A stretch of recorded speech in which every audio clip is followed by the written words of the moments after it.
Yo, sub tree, sub chat.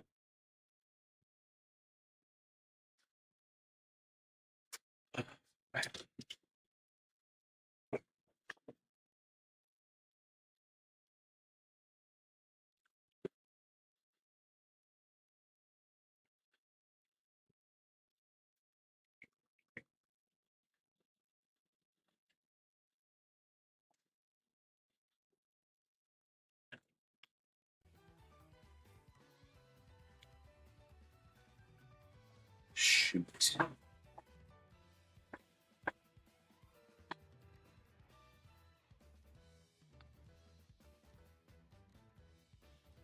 God damn. 1 second. How's it going? I'm going all right.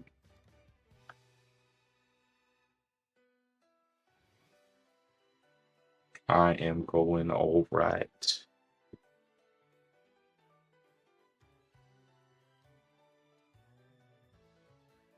I think that's better. Does the mic sound good? Because last stream, when I last checked, the stream did not sound that good. My back is itchy. Don't mind me.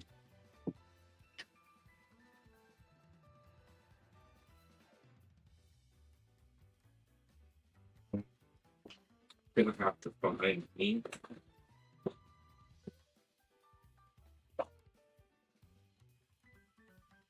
Shoot. I'm gonna have to find me another cable to charge my thing. My controller. That's also my thing.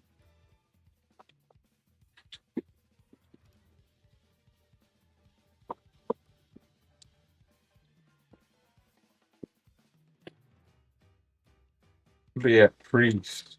I don't know if you were watching last stream, but from when I last checked, it didn't sound as good. So I'm asking now. I don't know if you remember, that was like 5 days ago. 5 days. Good.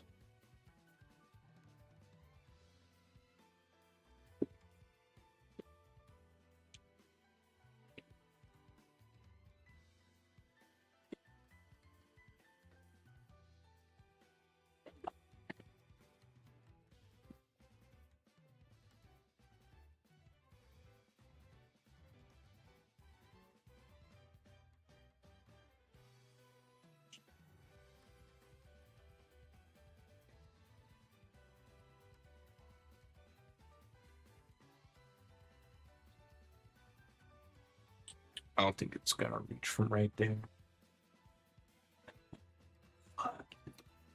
Oh.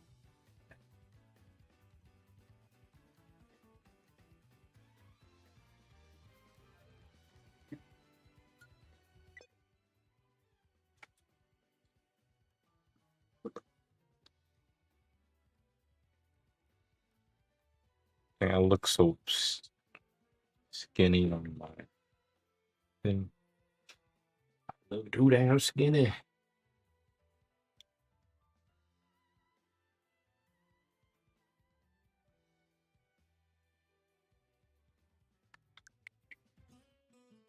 Hello, Heather. How's it going? I have returned.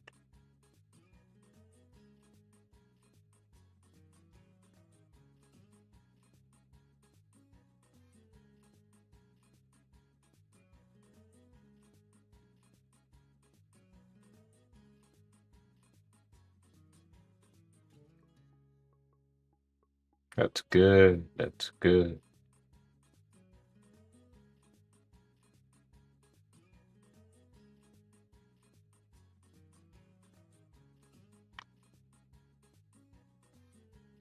God damn, that looks great.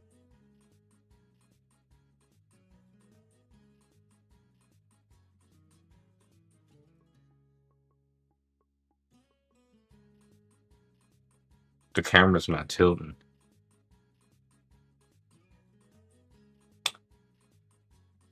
You wasn't paying attention. Freeze, do you want to play?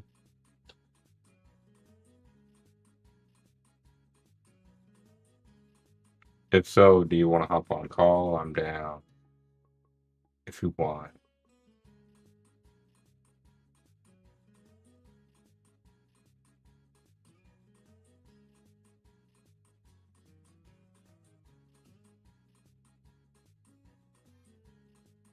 Wish I could just zoom this.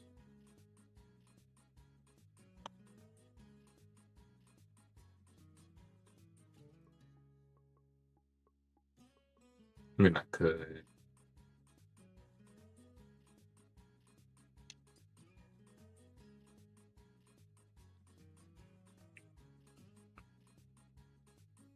But this is not how I want. You can't right now? Oh, you still want shit.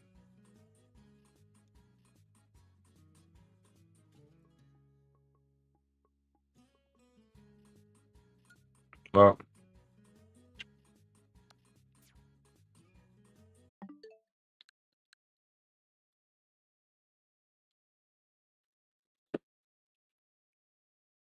you never seen. Nah, I repainted the room. Just kidding. This is a new how.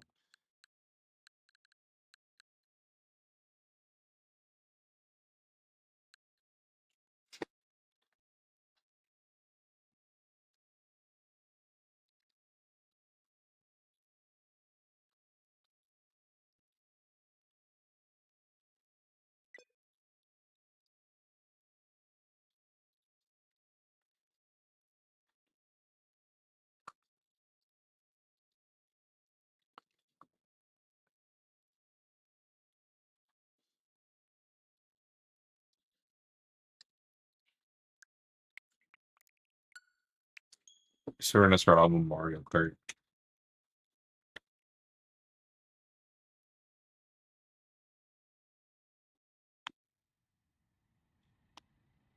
Where is my cursor? I've been alright. How about you?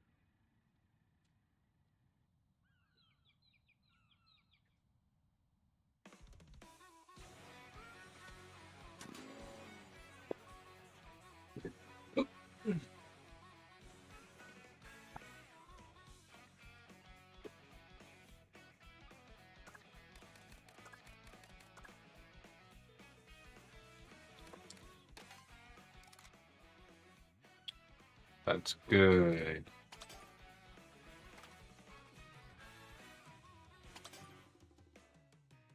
There's no way.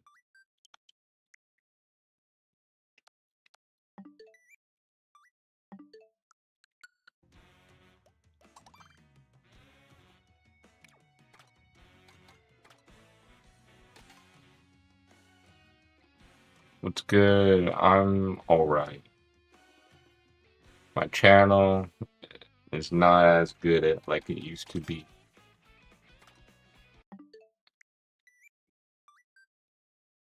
And am I connected to the internet? Because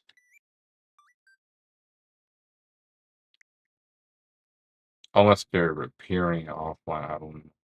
Or they're on, but they're not playing online.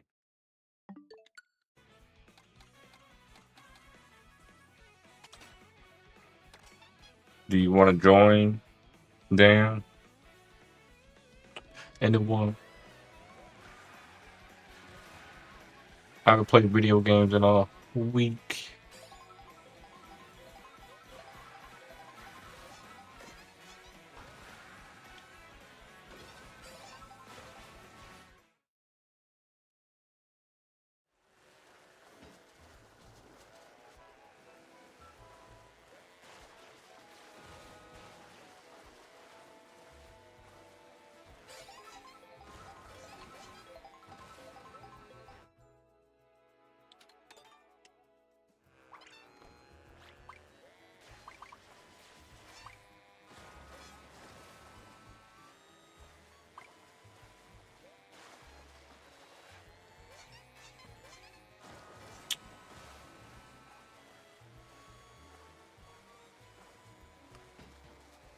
Think you could have gotten the Switch 2 for Christmas. But it's alright.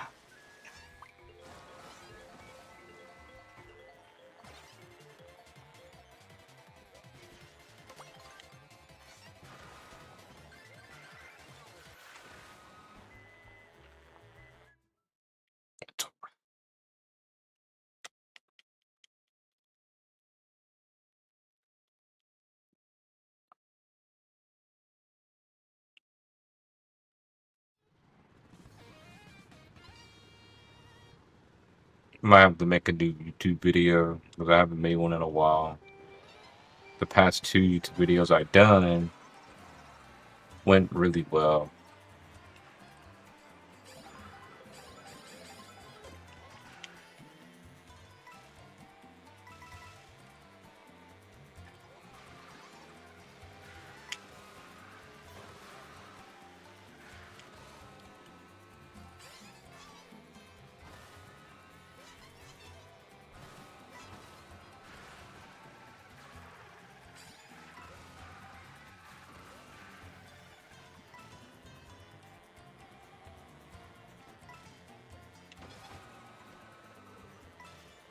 Up to you, but no pressure, man.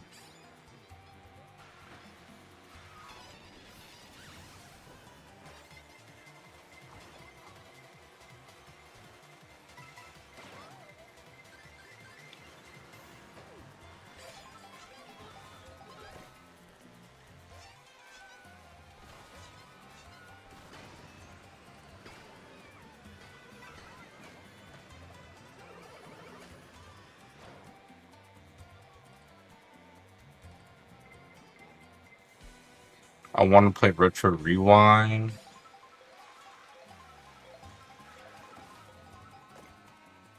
But the situation that I'm in is not that good, man.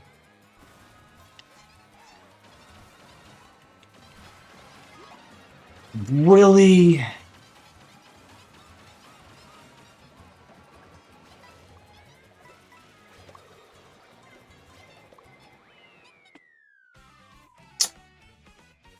Out of nowhere, you got a Mega Mushroom. Out of nowhere.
No, it's way different. Eight, way different. You'd have to play it yourself to see.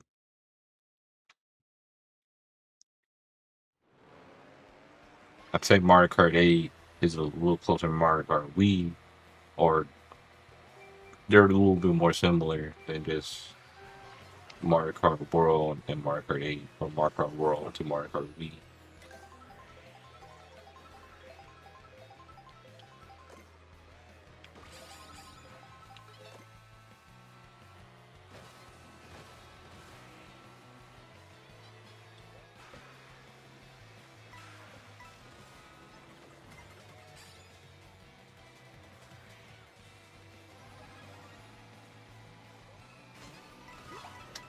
What? I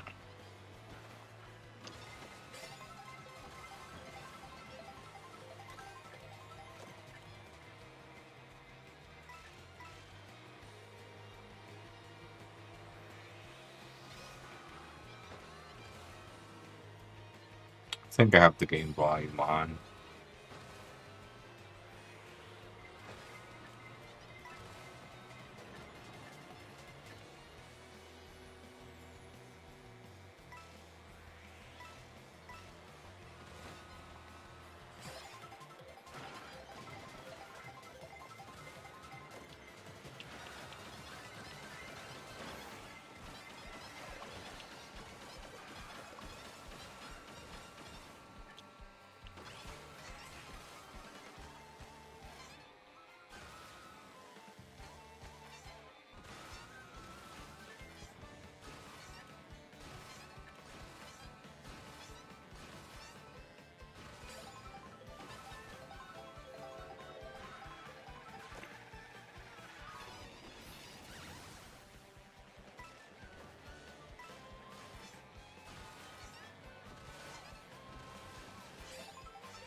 Nice.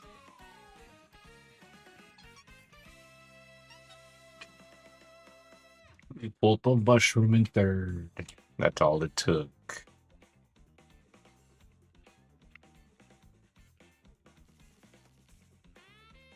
And this is actually a pretty good room. Pretty good.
Heather, have you been playing Roblox lately?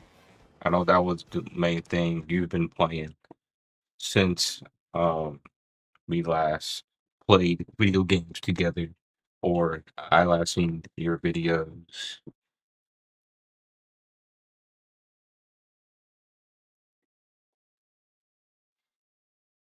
And I think Freeze isn't making any. But I think no, wait, hold on. If I remember, or he's making different type of videos. But I don't remember exactly which type of videos or games or whatever he's doing.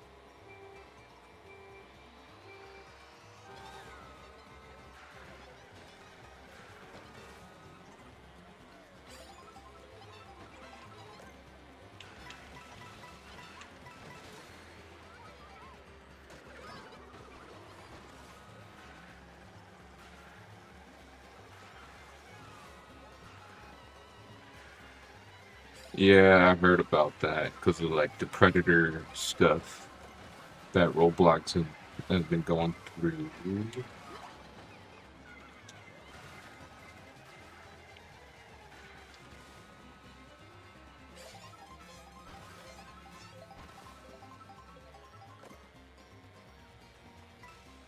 But I heard some people are doing using Morse code.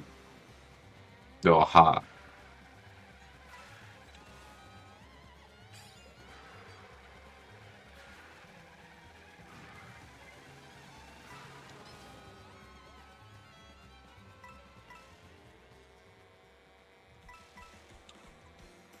I at least seen the video on that. It's crazy how Roblox have changed lately.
No way. No way. He hit the barrel. Oh my gosh. Gruesome.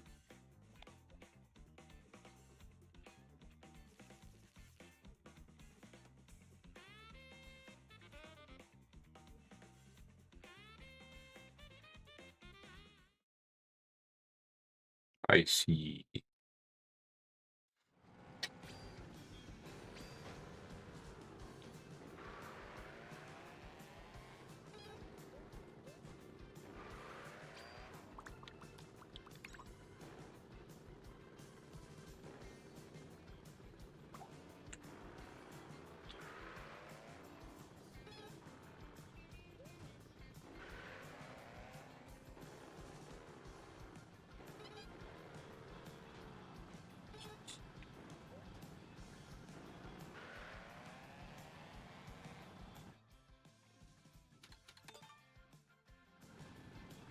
What has Roblox have become?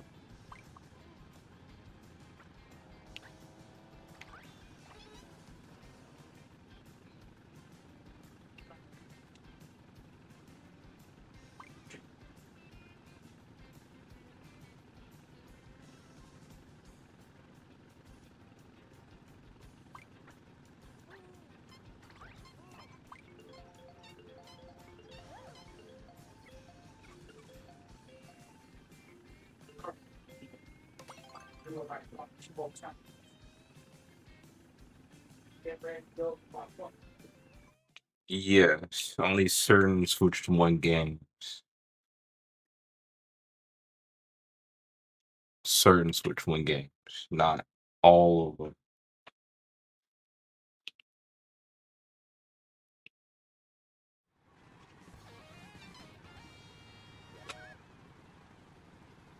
Or I mean, no, never mind. You could.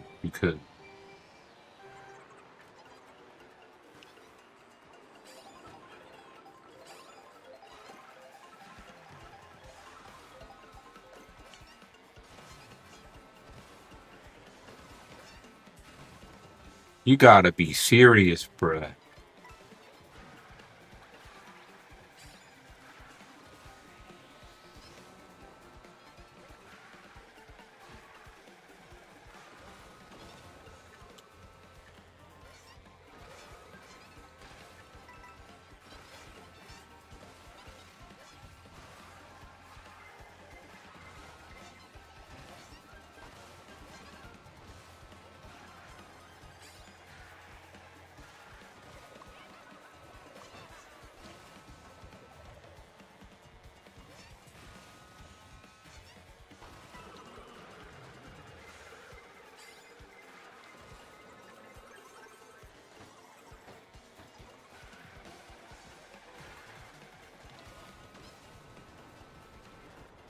If I didn't get bunked right there, it would have been a bit better.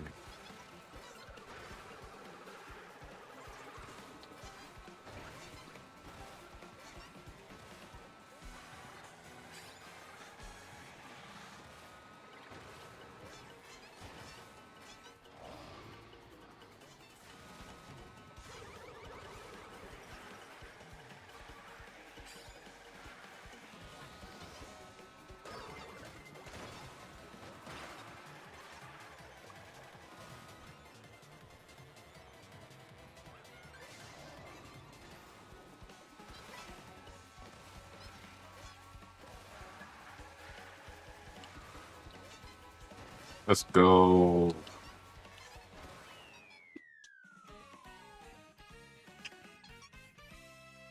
Bam! Shot up. Yeah.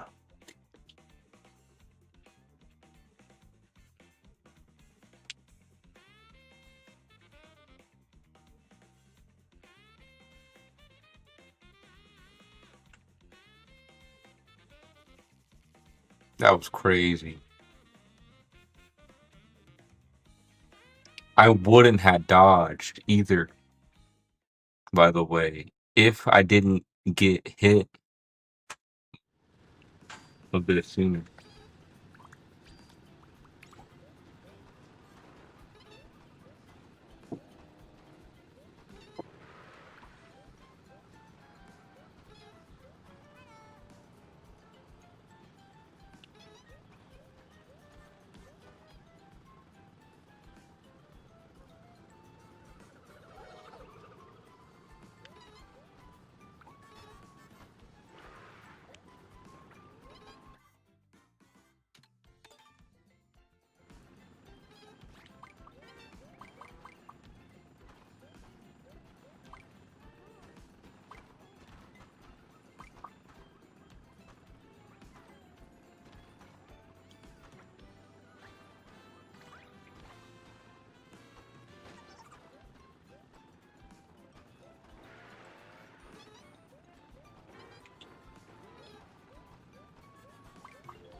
Great block.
I fucked up, but it's okay. I wasn't paying attention completely. I was worried I was gonna get crushed.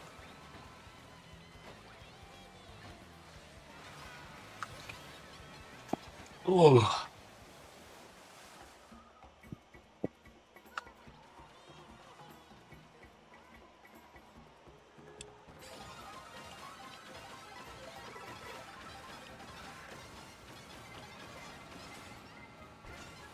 fuck!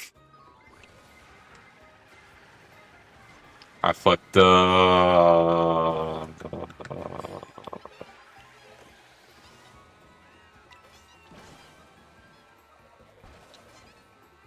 I ruined my race.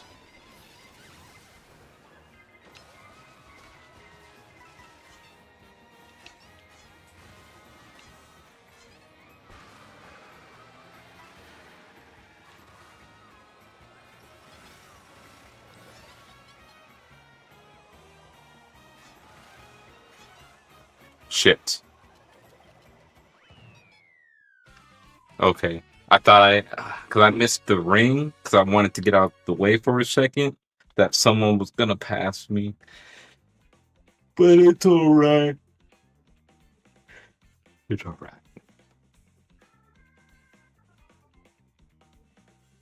I threw that race.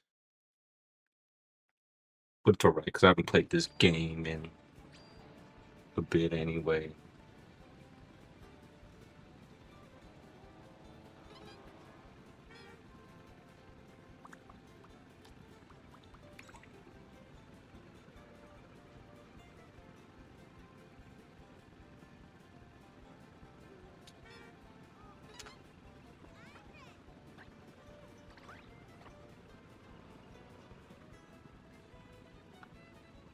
Mm-mm. Mm-mm. Mm-mm. Mm-mm.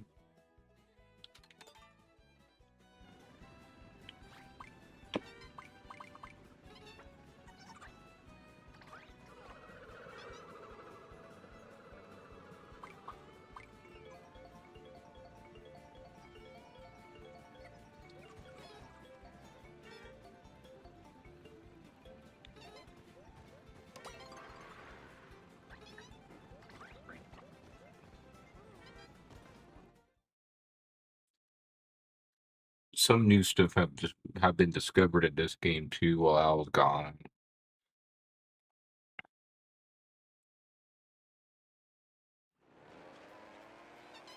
One of the main things is learning Rainbow Road.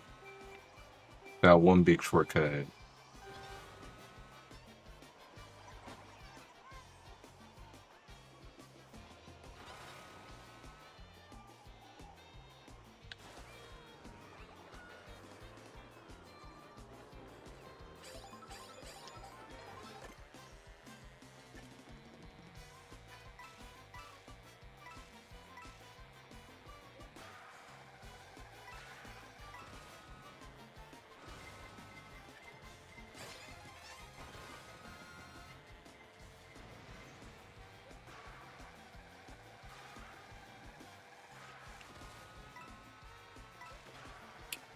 Skippity.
No, no.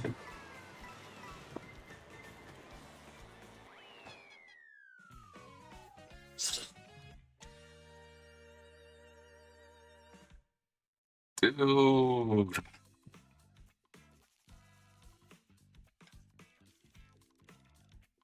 I got trampled on, bro.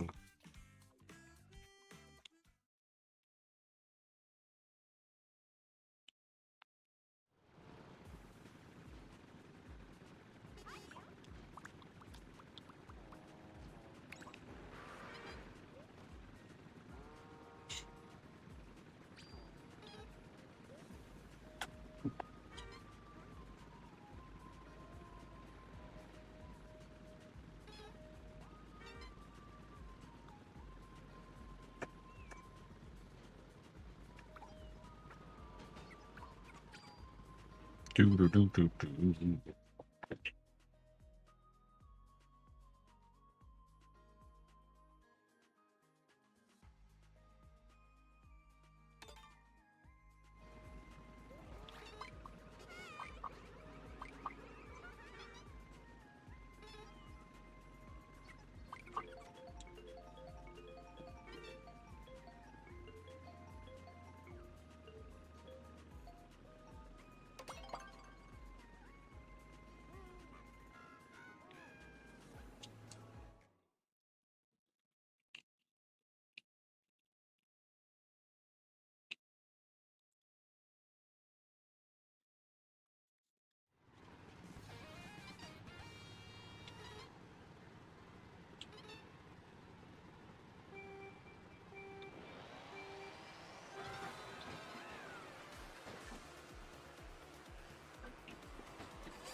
Right.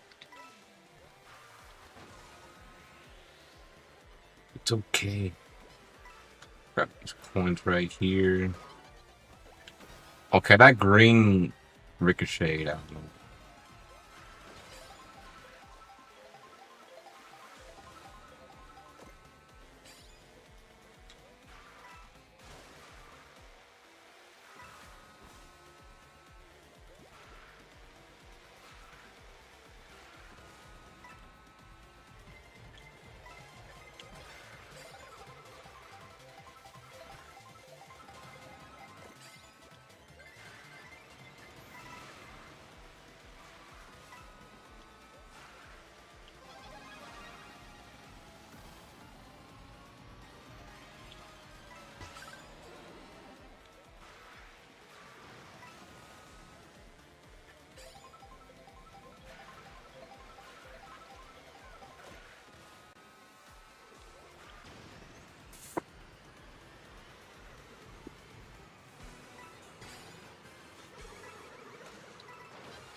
Ooh.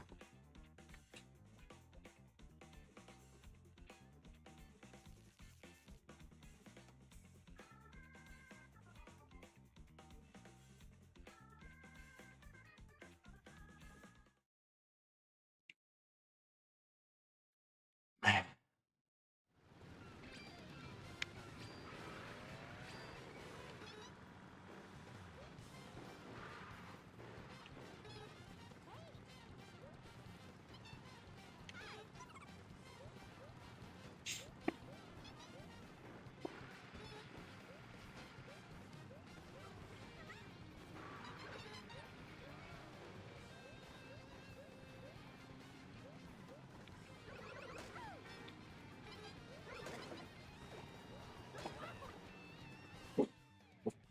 New level.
Ah,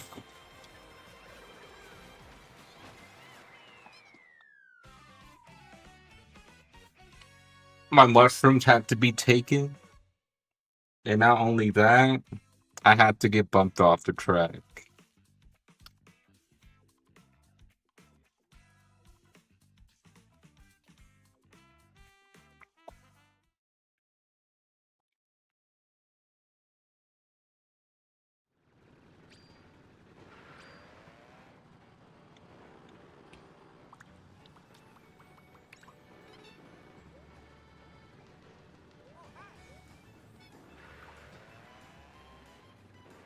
Oh my gosh, dude.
Uh,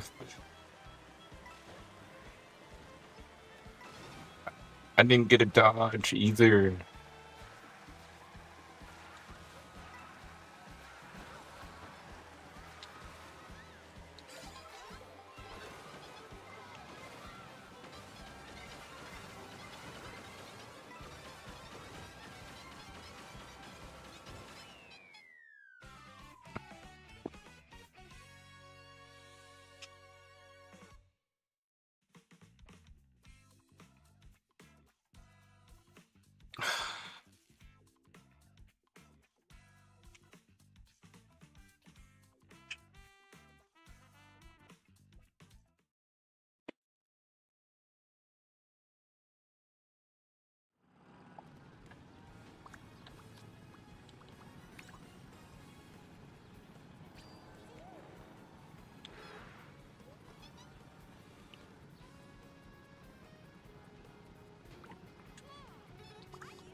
Okay, let's do this, chat. We gotta win and not get bumped into a car.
No.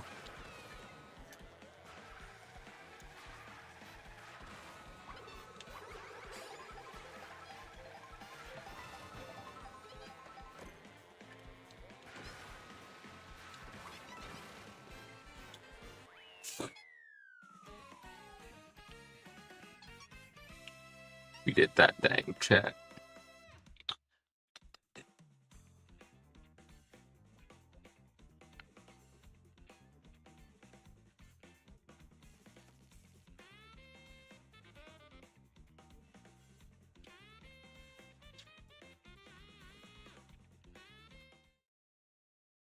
We did it.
Oh no.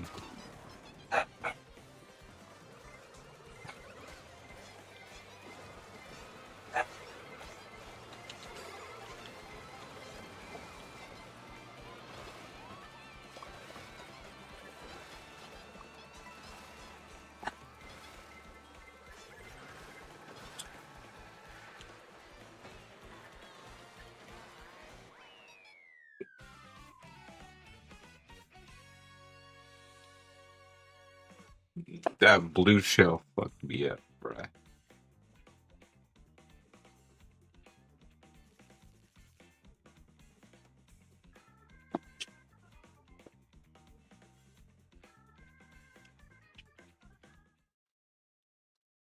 Like, fucked me up. If I didn't accidentally panic.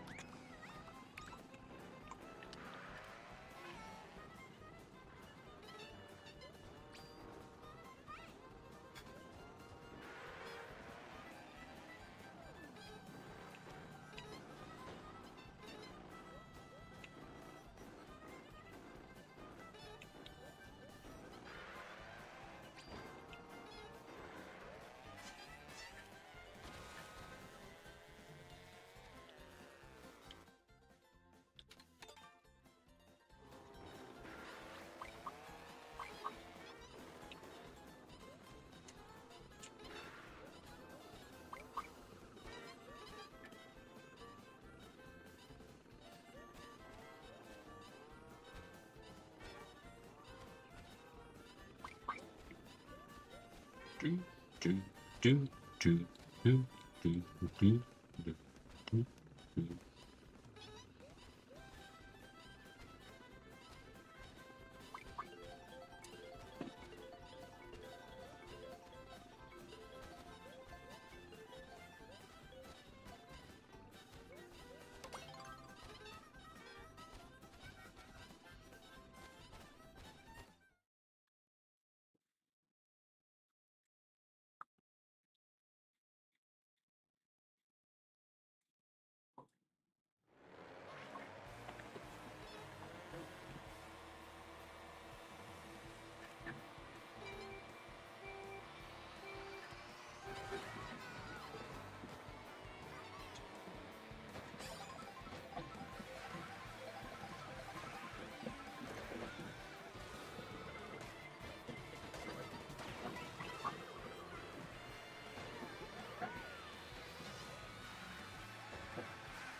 Dude, why am I getting bumped like that?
No.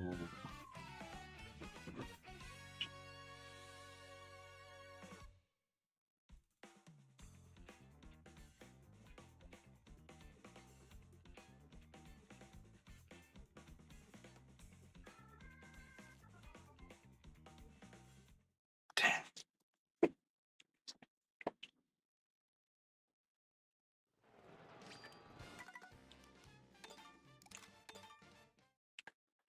All right, I'm taking a little break.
Damn, my hands are sweaty.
Oh,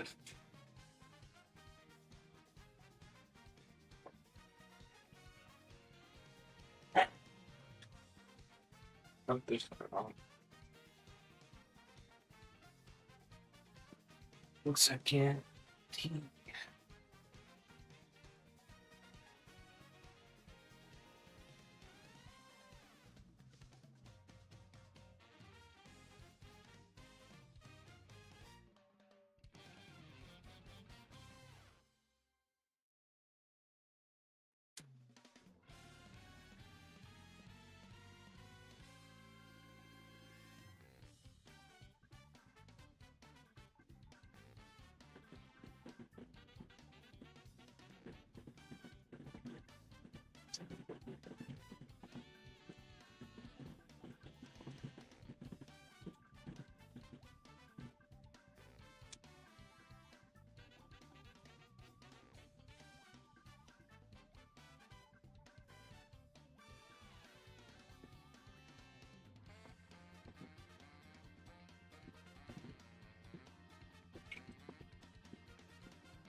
Okay.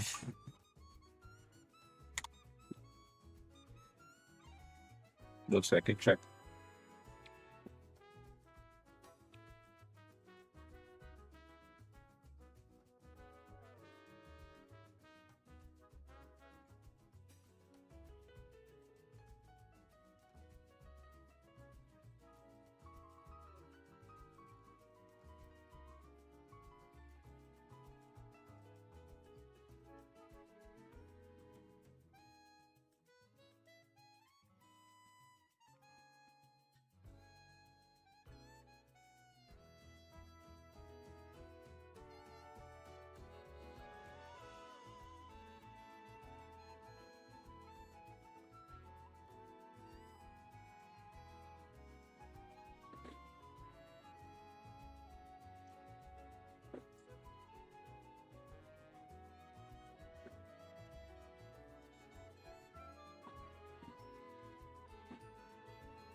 Okay.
Mm.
Man, these grapes are good.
Dude, come on.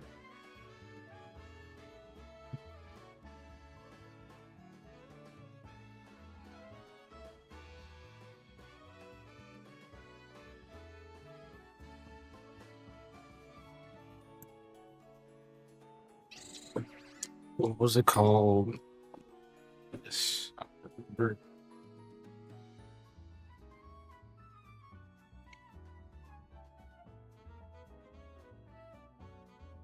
$18 liters.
Do it.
Okay.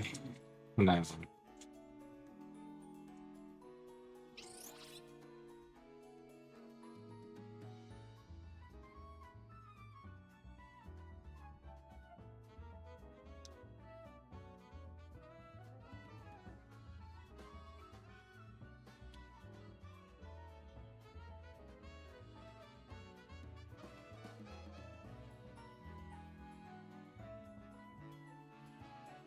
Let's get the blue ones.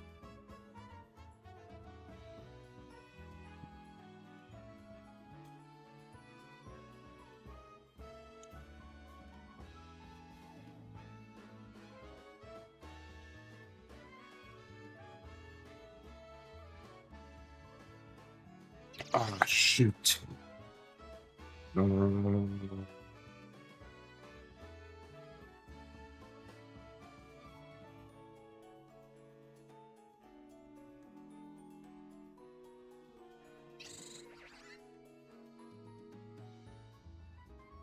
Once I get chat, I'm doing something at the moment.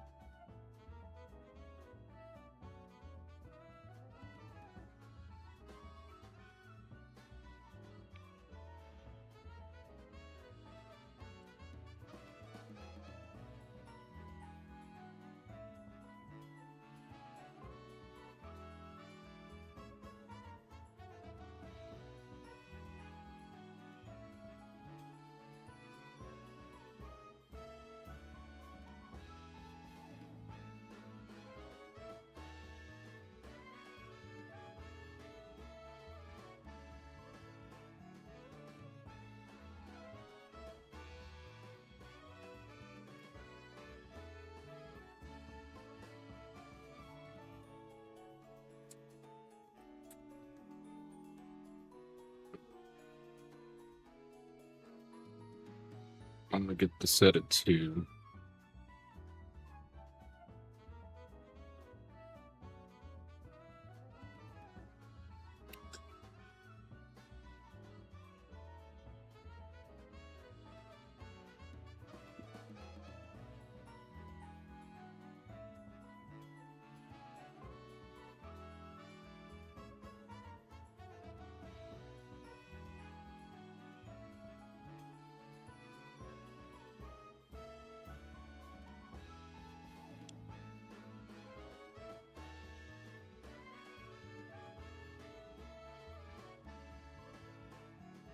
I think from DoorDash.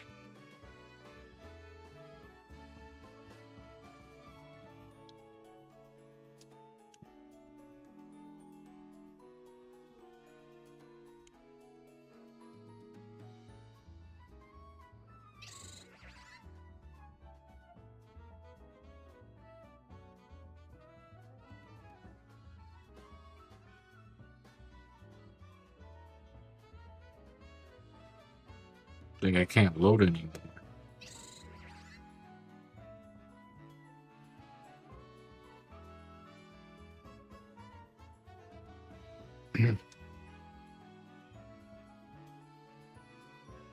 Yeah, Gmax. Okay. So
All right, I'm back.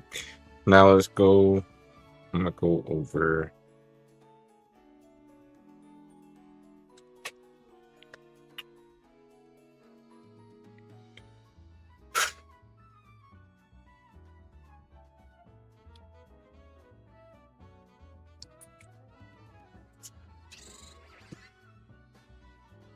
Mm.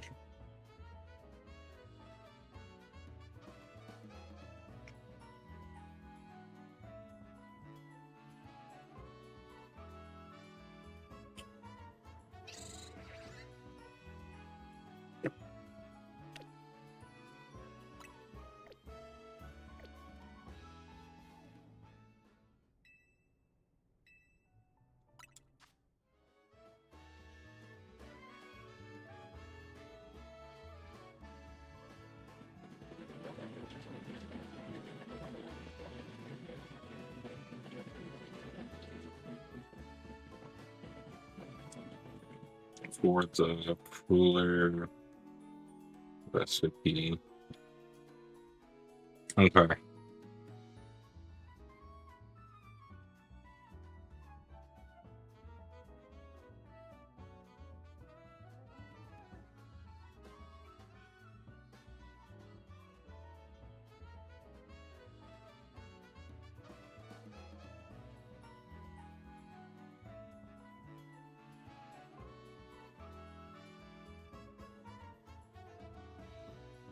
Bro, come on now, man. GA cooler recipe. Bears. Okay.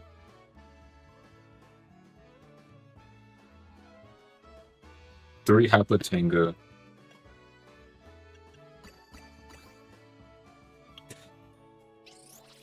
Katsu.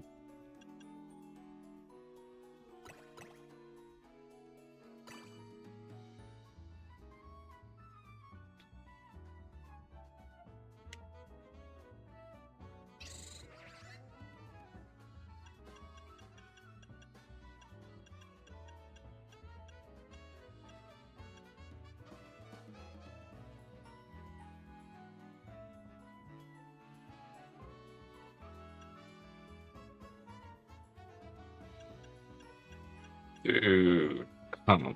We don't have it.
All right.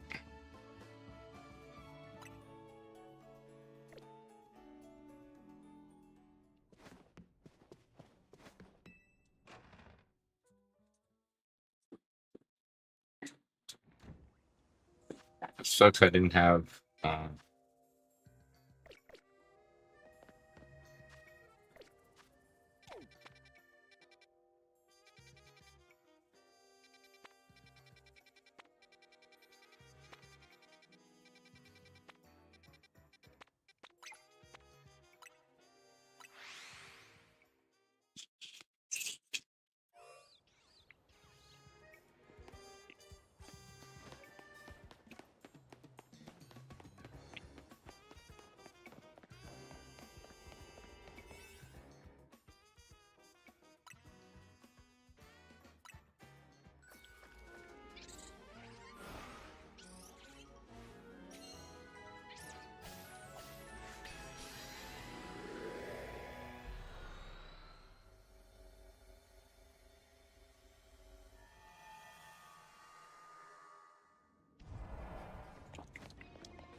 Look, yeah.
Scrap.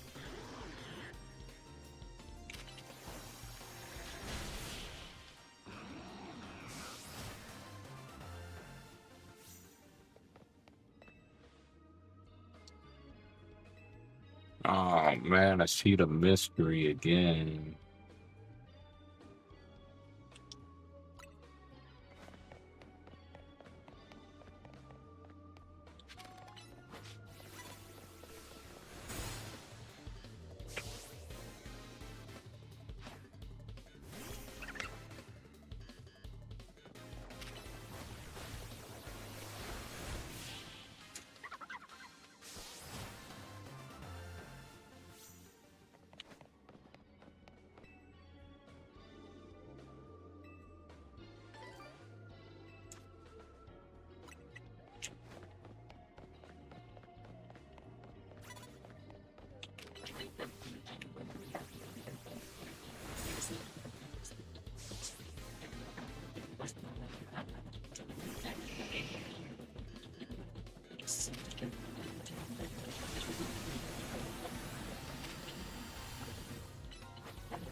More tour. Or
It's over there.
Okay.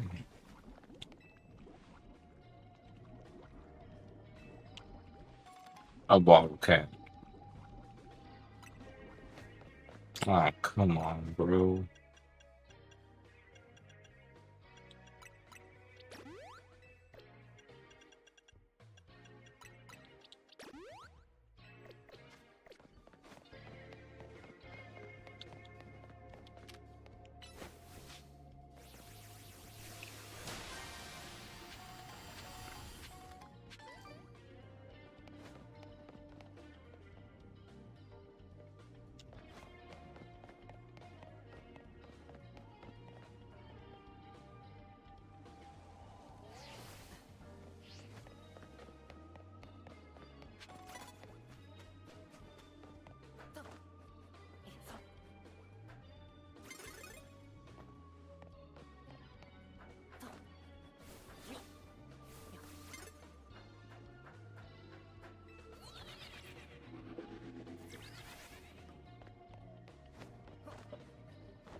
You gotta be serious.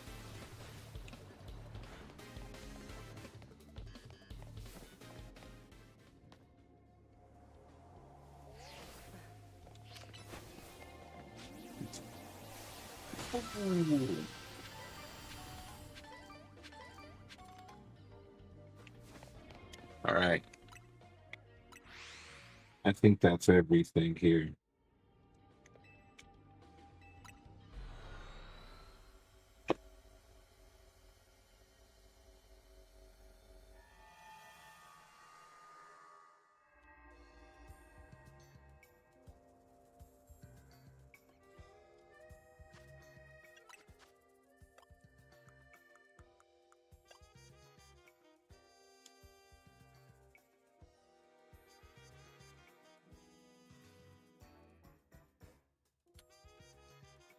Pepsi.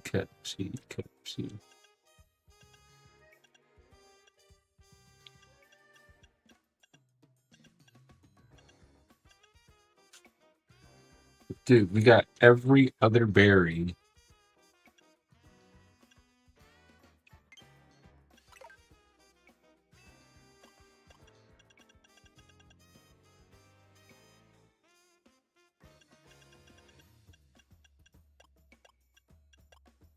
Every other berry.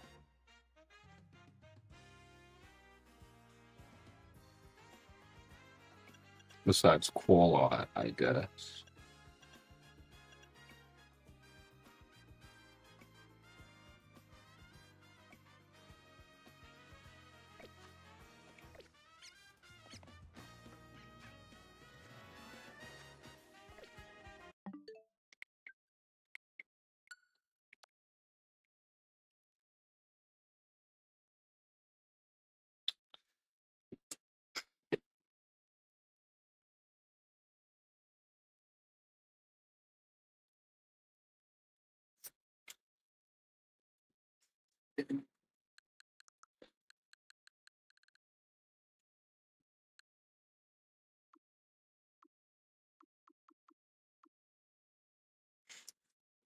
I didn't know that could happen.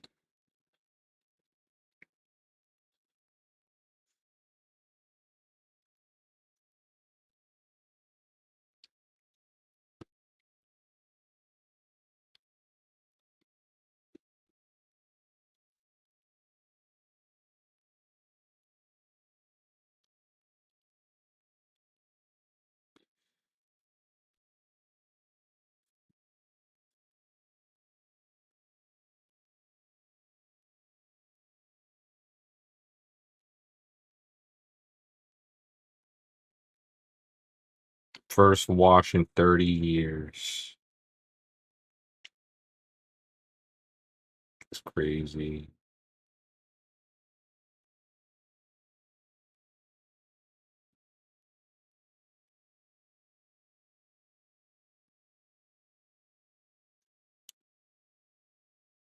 Guys, this video, I'm going to be doing All right. different. See with these launchers. I don't feel like gaming right now. Want to take a little break.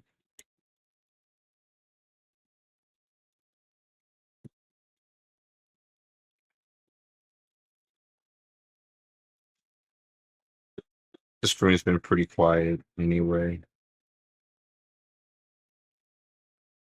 Actually, why the title didn't change?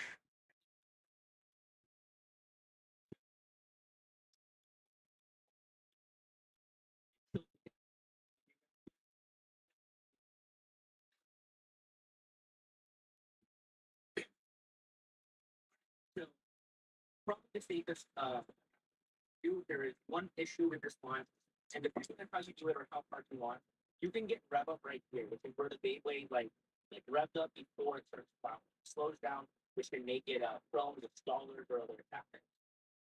That's kind of like the downfall of this launch. It's also able that. Welcome to Part 9. See some illegal Beyblades. which one to comment. So if you want your legal combo in the next video, feel free to comment down below. Our first comment is by TPS Black. Did you know that the space between an Earth Fusion Wheel and a Wide Defense 145 spin track is just big enough for a weight disc on a plastic generation Beyblade fit? That's something I used to do. Paired with the Aquario Energy Ring and the Eternal Wide Defense Performance Tip and an Iron Baseball I had just been made, that thing was immovable. Here is the weight disc from the plastic generation that he wants me to use. For a burst span, you can compare this weight disc to a forged disc. So he told me that if you put a Wide Defense 145 spin track with this, it should be able to fit onto an Earth Fusion wheel. And so far, it looks like it does fit quite perfectly. And now all we have to do is add the Earth Fusion wheel with the Aquario Energy Ring. And last but not least, the Tip Eternal Wide Defense. So I'm not really sure how the full combo name would be played out, but I guess it would just be Earth Aquario with a weight disc and Wide Defense 145 with the Eternal Wide Defense Tip. This overall just adds a lot more weight onto the Beyblade and a lot more contact points as well. And overall, this is kind of like another layer of defense. Now, let's take a look at my combo. I shall take your idea as well and use a weight disc from the plastic generation, but a different kind. This weight disc is a little bit smaller and has a little sharp contact point on the top and bottom of the weight disc. But to hold this up, we're going to be using the upper wing 145 spin trap. And for the fusion wheel, I'm actually going to go with the left spin Lightning El Drago. El Drago already has some good upper attack, and I think because of this layer being on the bottom of El Drago, that it should add a lot more upper attack in general. And for the tip, I'm going to be pairing it with left rubber flat, which should make this Beyblade extremely aggressive. And our full combo will be Lightning El Drago, weight disc, upper wing 145, left rubber flat. Since my weight is a little bit smaller than yours, I believe there's not too much difference in weight. So my little weight disc here has a lot of weight compact into it. Now let's get started onto our first battle. Here we have Lightning El Drago versus Earth Aquario with the plastic generation weight disc. We're going to be doing a best of 5. So first to 3 points, we'll take it off.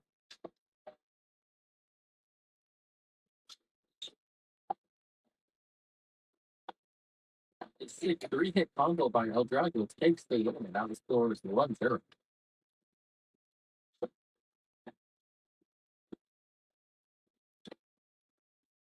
And a double knockout which results in a tie. Score remains at 1-0.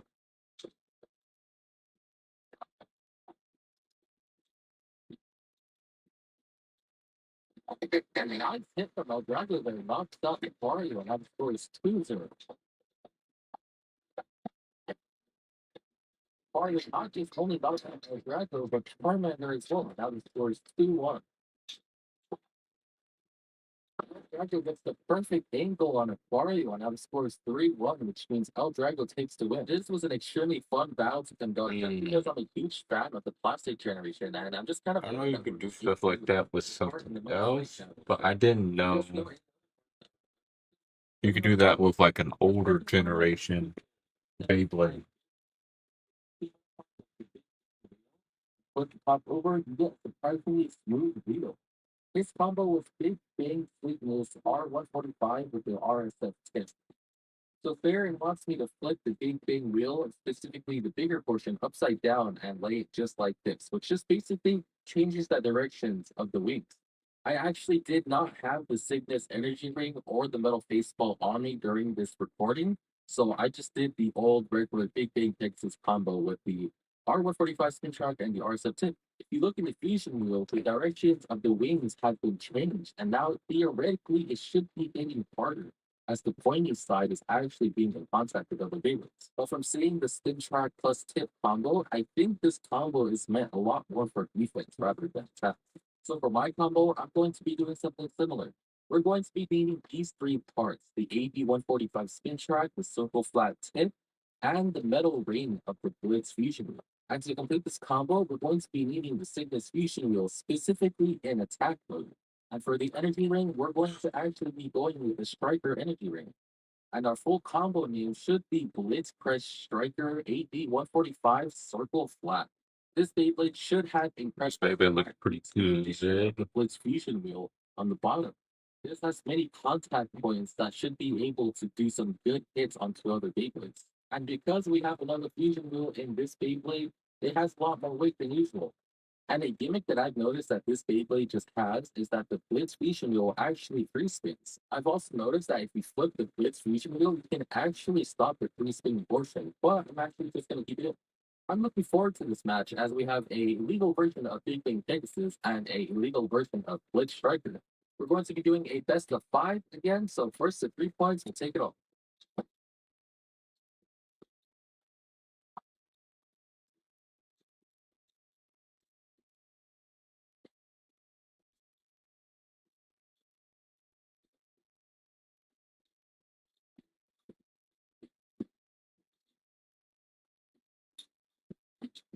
The first round goes to Striker with a sleep out. Now the score is 1-0.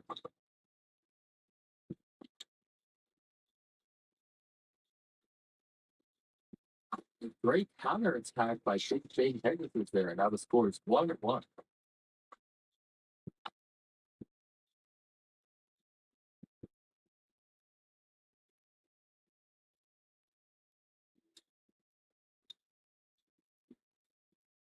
I think Striker's gonna. Oh, Good hit. Striker won. I thought Striker was gonna lose.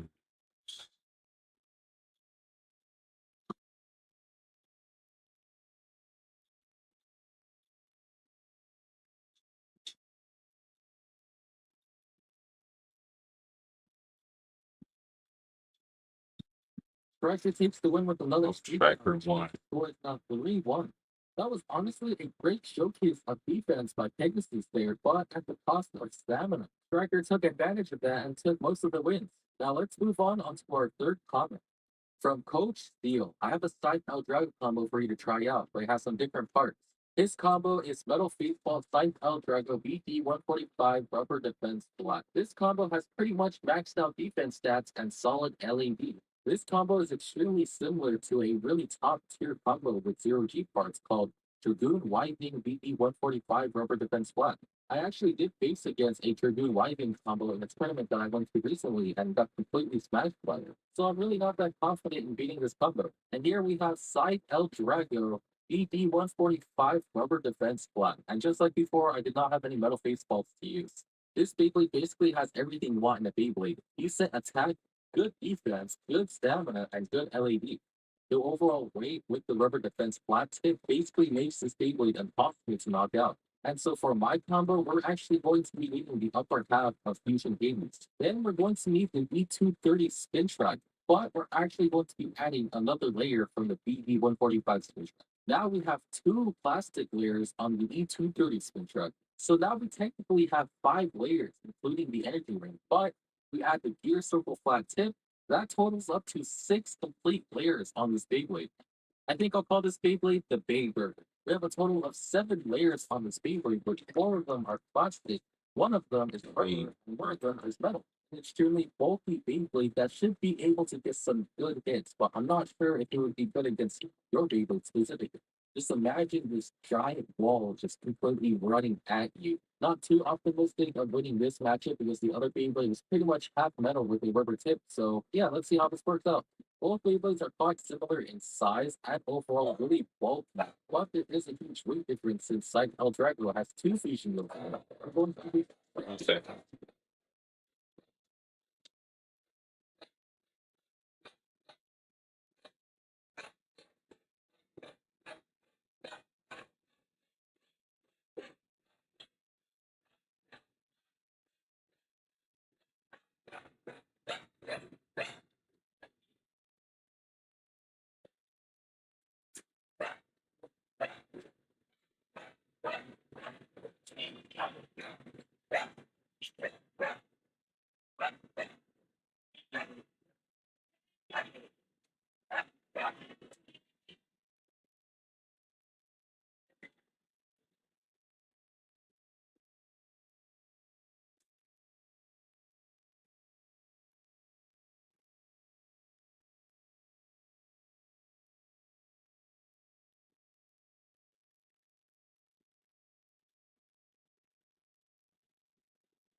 See another best of 5. The first of 3 points will win.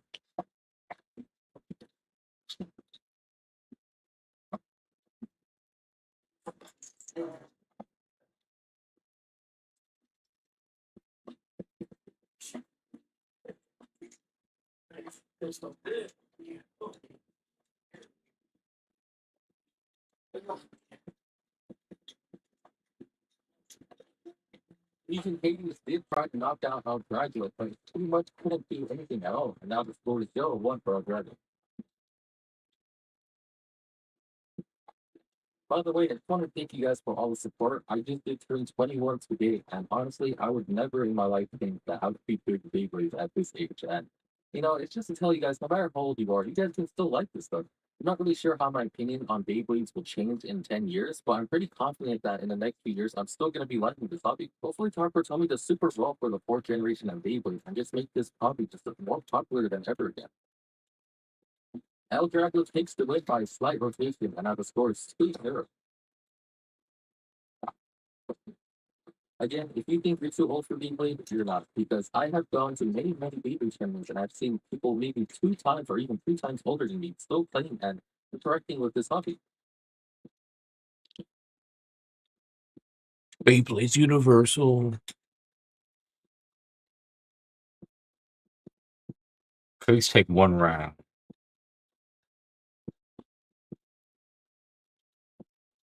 Come on. Side El Drago just has way better LED, No. which means the score is now 3-0. Looking back, I should have probably made a different legal combo that utilized 2 fusion wheels instead of another spin track. Overall, a really good combo though, and you get added to a list of winners that have beaten me. If you guys want your legal combo in the next video, feel free to comment down below. If you guys have any other combos, like maybe you can implement burst parts somehow into Metal Fight, that would be pretty cool too.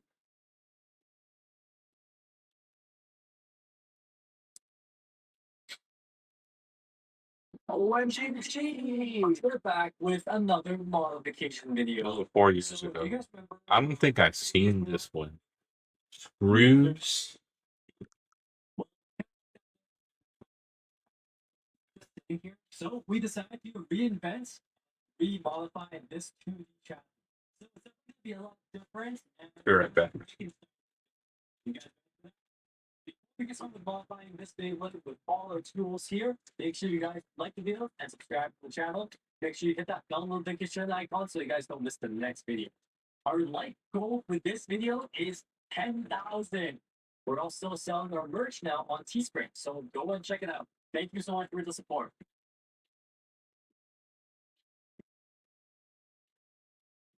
Let's begin. So we ain't gonna waste that 2D chassis from before. It has those razors on right now, which is actually pretty dangerous. Make sure you guys don't try this at home.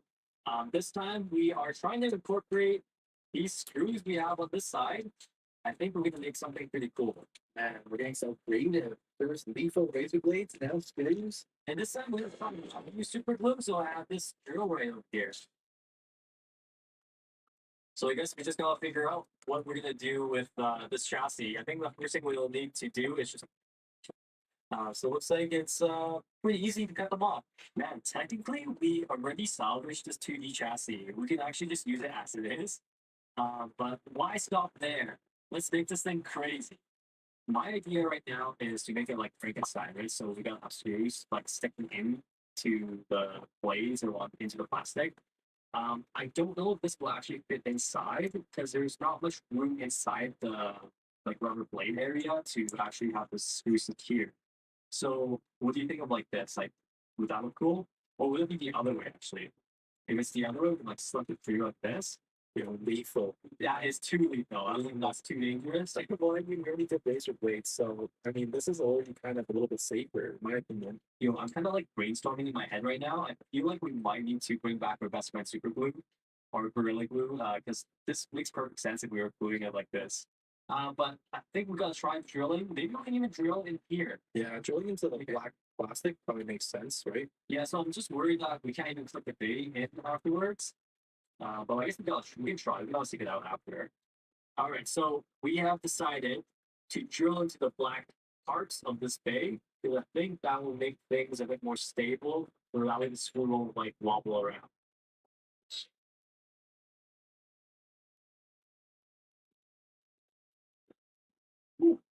All right. So I went in.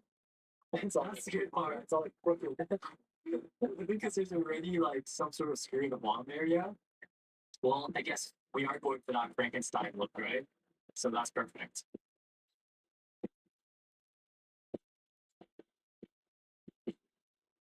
Oh, that was perfect. Ooh, that one was great.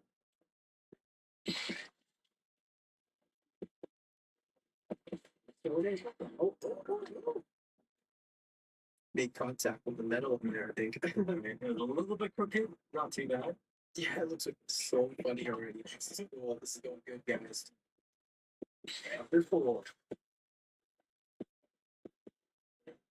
I don't even. It's gonna be imbalanced though. It's gonna be imbalanced.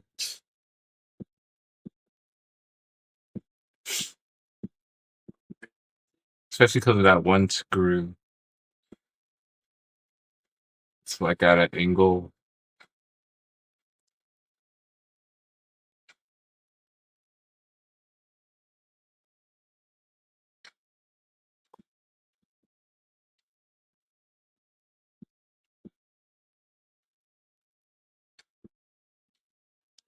We're done. Look at the final result, guys. This is our Frankenstein Lucifer. All finished. So the chassis is all messed up. We didn't change the ring or the driver. That one in the front.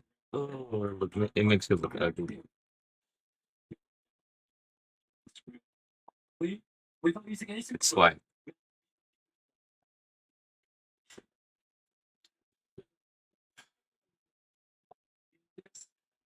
this chapter is so sick. So sick. So if you have a look at the back of this Frankenstein, it's actually really difficult to turn and unlock the bay now.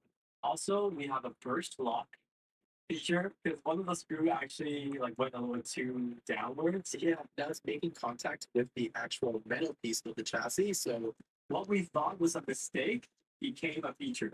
How cool is that, right? All right, let's weigh this bad boy to see what we did. So we have the original 2D chassis. It weighs 47.18 grams, which is definitely a pretty heavy part already.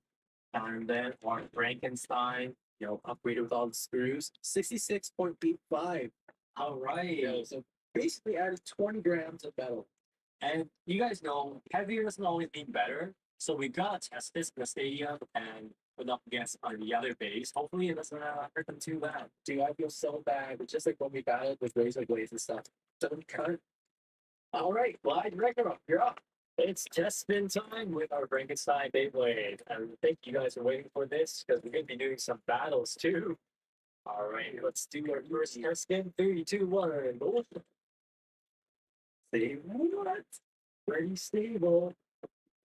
Per minute barrier. God, that's insane, guys. So much weight.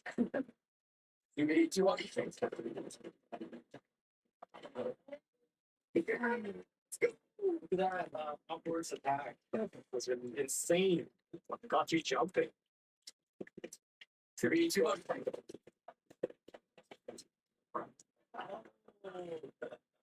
That was a speed sword made. Also, Frankenstein still won though. Hilarious. 3, 2, 1. Glide Ragnarok. I don't actually. Especially since Gladiator is a little bit taller because Hasbro just went flying. He attacks my driver. One of the best attack types ever. Super heavy metal rage longness against our super heavy metal Frankenstein very Lucifer screws. So metal on metal contact. That's what happens. Go all up for this. 3, 2, 1.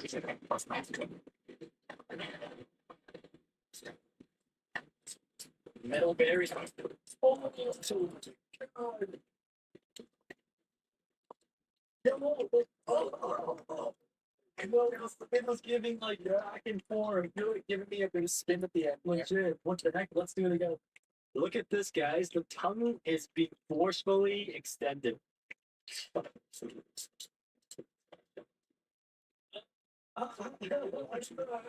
I'm still in it. Frankenstein baby loves spin stealing. I can do it.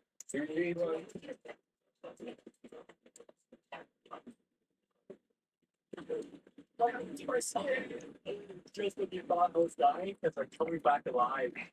Let's try to defense cycle per Satan. 3, 2, 1.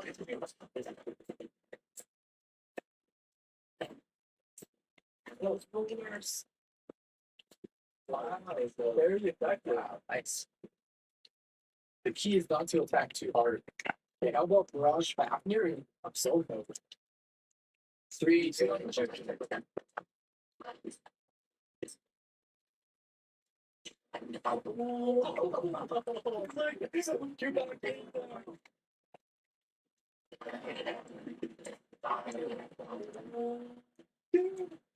Feels like it's better against upspins. 3, 2, 1.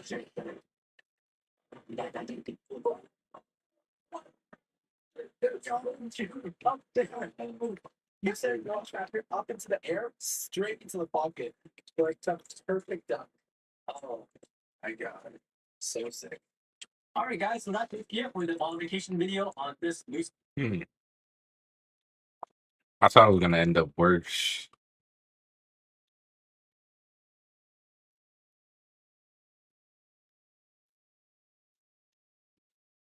But I was wrong.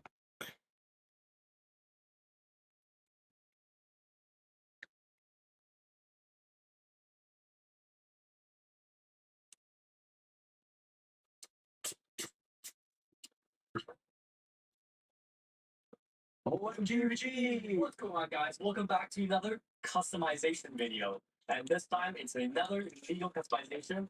And we call it illegal because we're not technically supposed to be able to put the parts together like that, but we're forcing it in. And we've always been like kind of looking out for the next heaviest Beyblade, or the next tallest Beyblade, the next thickest Beyblade, whatever it may be. Today's the day. We're gonna be achieving that goal. So this idea was inspired by a Japanese YouTuber called Yuki, and he thought of this method to be able to combine these bays together to create this super tall combination, which is so crazy and so creative. So shout out to Yuki for that. Assuming that he came up with that original idea. So basically, we're going to be using the same methods to make this heavy combo, but we are going to customize it a little bit ourselves to make it even heavier. So you guys saw from our previous videos, we reorganized all our parts, so we're ready to make something crazy. Are you guys ready? Let's see what We're this. here in all the parts we need to this has that ability. Another critic changer package. We chose you to exploit this Let's see. this design from Nightmare Longness has the layer and driver because it is one of your piece. So once you put your disc on like so, doesn't matter which side, you want to grab your Nightmare Longness with the driver on like that. Step 4, place the frame and disc on the bottom of the Nightmare Longness. And you're gonna feel that you can actually lock in the frame onto Nightmare Longness. So that way, you basically have one big piece right here. Wow, I think so funky. Yeah. So basically, using that lift frame to attach two sides together.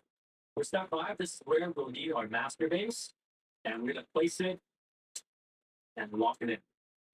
All right, so now it's like this chunk of Beyblade. Oh, wow. All right, we're not even done yet. That's not all, folks. Step 6, probably one of your last steps, is to just attach your disc and driver on like that. So I chose Sting and Charge because that is one of the heavier combos out there. And I'm trying to achieve the tallest Beyblade and the heaviest Beyblade, okay? So there you have it. This is like a big chunk of Beyblade. All right. Many components that makes this up. What you can also do as a read 134.96. So what? 3, 2, 1, go shoot. What? I just split apart. 3, 2, 1, go shoot. It's like breakdancing. Not a real spin. 3, 2, 1, go shoot. Oh, hey. Wow. Dude, it looks so thick. It looks so good. Like the blue color, the silver and red. It matches so well. Two bays stacked together. More like three. Yeah, it's more like three. But from like when you watch it, it looks like two bays that are basically like glued on top of each other. The Beyblade stack. The thing is, you can't launch too hard, or else it just breaks apart. I feel. What a tank, man. Bring guys down. Okay, let's swap it up for an electric drive. 3, 2, 1, go! Will it actually activate? That's the question. You can kind of see the green lights peeking through. But yeah, I don't think it's gonna activate. Oh. No, it doesn't work. We can't launch it hard enough. 3, 2, 1, go shoot! You would against a tank. I did launch pretty light, but it's so funny though. Mobility on this tank is like 1 out of 10. 3, 2, 1, go shoot!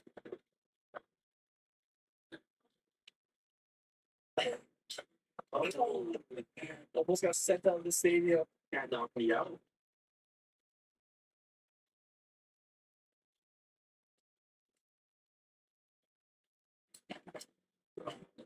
Oh, 3, 2, 1, go shoot!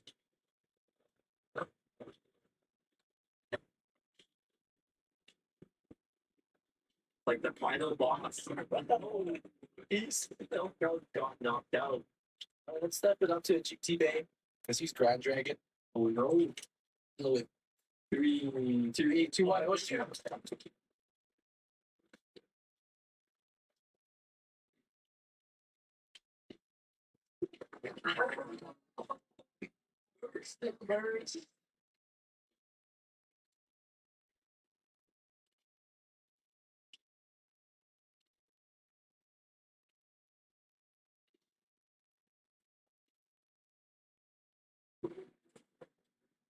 All right, next up, Union Achilles. Should I start launching full power?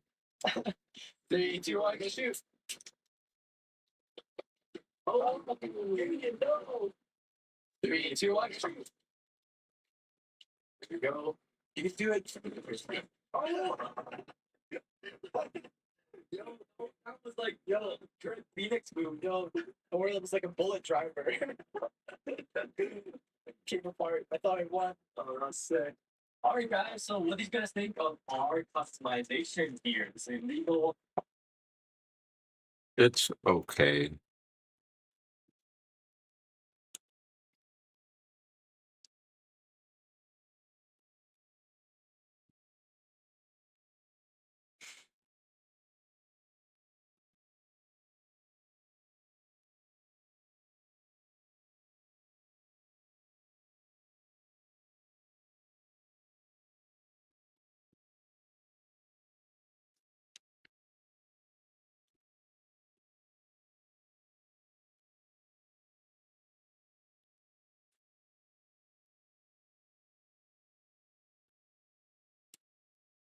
This is a map of every angelic being mentioned. But when you think of an angel, Let's see. white fluffy wings, the floating halo, and the long flowing hair. But it turns out that the real angels mentioned in the Bible are nothing like this at all, but actually so much. This video is going to be a bit different to the other videos on this subject because most people, when exploring angelology, will reference from apocryphal or later mythological or traditional sources. But today we've analyzed everything the Bible says about angelic beings. So, unless stated as a theory, everything we'll discuss today describes the actual reality we live in. Some of these creatures are absolutely terrifying. We talk about some creatures you hate to come face to face with, as well as some you might not have heard of before. By the end of this video, you'll know everything there is to know about the angelic and mission, which is a super cool concept we discussed in this video. The angels also don't marry or reproduce like humanity does. We know this because Jesus in the Gospel of Matthew said that in the resurrection, us humans will be like the angels, where we no longer marry. But things start getting a little complicated when we look at these other details. Almost every time an angel is referred to in Scripture, they are given male pronouns. Two of them we know have male names and are described as such, but there's a strange passage in Zechariah that implies the existence of female angels as well. This is far beyond my pay grade, but I don't think we'll ever Mm. Angels exist all around us, but they primarily live in an unseen realm. They affect our reality, but often in invisible and unnoticeable ways. The angels primarily live in the spiritual realm of heaven, but as we'll explore in this video, there's a bit of a hierarchy of angels. Some are sent to earth to serve humanity, other, more prominent angelic beings, stuck in heaven for reasons we'll explore shortly. The first group of angelic beings we'll meet, beings you're probably most familiar with. Here's what we know about them. Now, we spent some time trying to come up with a cool name for this category of angels, but they're not really name. So we're just going to call them common names. If you're ever lucky enough to encounter an angel yourself, it's probably them for one of three reasons. They could be bringing you a message from God. The word angel literally means messenger, so this is the most common of the lot. They could be sent to perform a specific action or miracle, or worst of all, they could be sent to carry out God's judgment on you. Yippee! Messenger angels are spotted all over the Bible. Messenger angel appears at the beginning to announce the resurrection of Christ. Another appears before Philip, directing him to meet the Ethiopian eunuch on the road to the battle. Another appears to Cornelius, telling him to send for Peter right before the Gentiles receive the Holy Spirit. In fact, the entire book of Revelation is one giant message from an angel to a human. Messenger angels are by far the most common, because it's literally what the word means. Gabriel is the only messenger angel who is named. The first of three named angels will be in this video. Three named angels that get progressively more fascinating. He delivers a few key messages throughout the Bible, explaining a prophetic vision to Daniel, chapter 8, and revealing the most detailed messianic timeline in the entire Old Testament to him in chapter 9. He also is mentioned in the New Testament, delivering the message of the births of both John the Baptist and Jesus Christ. But why doesn't God simply implant a message into someone's brain rather than using some being? Well, we could also ask the question, why does God use humans to pass messages? Simply put, angels were created by God for this very purpose, to be ministering spirits sent to serve those who inherit salvation. Just like our second type in this category, mission angels. Mission angels are a little more nuanced because they're sent by God to carry out a specific. These tasks could be miraculous in nature, like closing the mouths of lions, famous Bible story, or supernaturally breaking the apostles out of prison, not once, but twice. One angel prepared a meal for Elijah, which gave him energy for 40 days. It's a pretty crazy meal. 40 days. And others came to comfort Jesus at different times of his ministry, both in the wilderness after being tempted by Satan, and in Gethsemane after being similarly tempted to withdraw from God's salvation plan. Some of these angels have several roles. Like the angel who declared that Jesus has risen to the women at the tomb is actually the same angel who rolled away the stone and sat on top of it. There, he can be considered both a mission angel and a messenger angel. The final category is the most distinct of the three. Judgment angels are the scariest of the three. They show up for the sole purpose of carrying out God's judgment on his rebellious people. These examples are pretty graphic, but yeah, you're all Bible animations, man. It's your tough. The first big one happens in the destruction of Sodom and Gomorrah, where the angels are rather explicit that they are on earth specifically to destroy the sinful cities. A band of destroying angels is set loose on the wicked in Psalm 78. There's 7 of these guys mentioned in Revelation, responsible for blowing the 7 trumpets and pouring out 7 bowls of God's wrath. Another angel is sent to kill Herod Agrippa, which he does very violently. And how could we forget the angel mentioned in a recent video who describes the devil with a giant cane, obviously the abyss? In fact, all those who are thrown into hell, thrown there by angels of judgment. The one thing we haven't mentioned about this category is the appearance of these animals. Some appear as ordinary men who eat food, walk around, and have their feet washed. Others appear with some cooler description, like the one who rolled the stone away, being described as having an appearance like lightning and his clothing of white snow. Then others go all out, like the one who appeared before Daniel. He appears as a man with bronze skin, his body is like beryl, with a shining, crystal-like middle that reflects light. His face had the countenance of lightning. His eyes burned like flaming torches, and his voice thundered like the sound of a multitude of people speaking all at once. After seeing such an amazing sight, Daniel promptly face plants into the floor. Daniel's companions, who didn't even see the vision, end up running away, obviously concerned that there's something big going on. God doesn't seem to be using any of his technical formula for sending these angels. It's not like the most powerful beings are sent to their greatest form, because the angels who destroyed Sodom and Gomorrah came as plain old humans. But our next category of angelic beings is unlike anything we see in the Archangels. because it's an I think category. are those the judgment ones. Yeah. It's a role that's meant to be, yet it's a title that's used all over our pop culture. Never played on Dragons or read a celestial fantasy novel, you've likely heard of this title, but only one angel is ever called this in scripture. In Jude, one of the smallest books in the Bible, we read what may be one of the most mysterious verses ever graced my heart. But even Archangel Michael, when he was disputing with the devil about the body of Moses, did not himself dare to condemn him for slander, but said, "The Lord rebuke him." It's here that we get the name of the angel and his title in a neat little verse. Michael the Archangel. Although this is the only time he's mentioned here, there's actually a great deal of information we can gather on the ins and outs of Michael's responsibilities. Daniel chapter 10, we see Daniel in a miserable mood and on a miserable diet. He's been fasting for 3 weeks, meat, wine, and other choice delicacies. At this point, an angel visits something we've covered earlier in this video. But what's fascinating is the journey the angel took to get to Daniel. From the moment that Daniel started mourning over the vision of a great war, God sent him an angel with a specific message. However, he didn't arrive until 21 days later.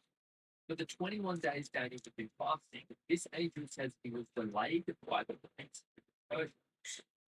The angel was delayed by a human prince? Well, no, actually. This prince of Persia is a demonic prince, the ruler over the Persian nation. The battle raged between this messenger, the prince of Persia, and various other kings of Persia for 21 days. Hence why Daniel's answer was delayed. But the angel didn't have to fight alone. He claims that Michael, prince over Israel, the same archangel mentioned in Jude, came to support him in his fight. But the messenger angel doesn't stick around for long, as he heads back into the fight to provide backup to Michael, saying that the prince of Greece will come to back up the prince of Persia. It's quite funny to think about God dispatching this angel, then allowing a demon to delay him, just to organize a tag team match with Michael against the Prince of Persia and the Prince of Greece. Just goes to show how little we know about spiritual growth. But who are these kings and princes? The Bible says our struggle is not against flesh and blood, but against the rulers, authorities, and powers of this dark world. There are demonic princes granted power over various individuals, communities, or even nations, like Persia or Greece. The demons aren't the only ones. Angels oversee provinces of God. Michael was chosen as Israel's spirit. It's like a celestial law where each nation is represented by a powerful spiritual being. Just a couple chapters later, in Daniel 12, Michael is the angel who protects Israel in the end times and helps facilitate their salvation. But Michael's resume is even more impressive than that. Revelation, we see that his position as an archangel gives him authority not only on earth, but in heaven too. A war broke out in heaven. Michael and his angels fought the dragon, and the dragon and his angels fought, but they did not prevail, nor was a place found for them in heaven any longer. So the great dragon was cast out, that serpent of old, called the devil and Satan, who deceived the whole world. He was cast to the earth, and his angels were cast out with him. So Michael is a military leader, a commander of God's angelic armies, dragons. He's credited with battling and kicking out Satan from heaven. Pretty cool feat to be remembered for. To explore the next species of angel, we need to cross over from the physical realm to the spiritual realm. Seraphim? I think that's Seraphim. No, The mysterious I think Seraphim. No. Offending, yeah. life. Doing what the brain. These are the people who are talked about here. They only appear in two passages, both in the book of Ezekiel. Absolutely wild book. The first mention starts at very simple. It grows more and more complex as it's fleshed out. Now, side note, the living creatures mentioned here are the next category of activity. So stick around, you'll find out what they're. Now, as I looked at the living creatures, I saw a wheel beside the living creatures, one for each of their four faces. Their appearance was like the gleaming of beryl, and four of the same likeness. The construction being, as it were, a wheel within a wheel. When they went in any of the four directions without turning as they went. And their rims were tall and awesome. The rims were all four, full of lights all around. But when the living creatures went, the wheels went beside them.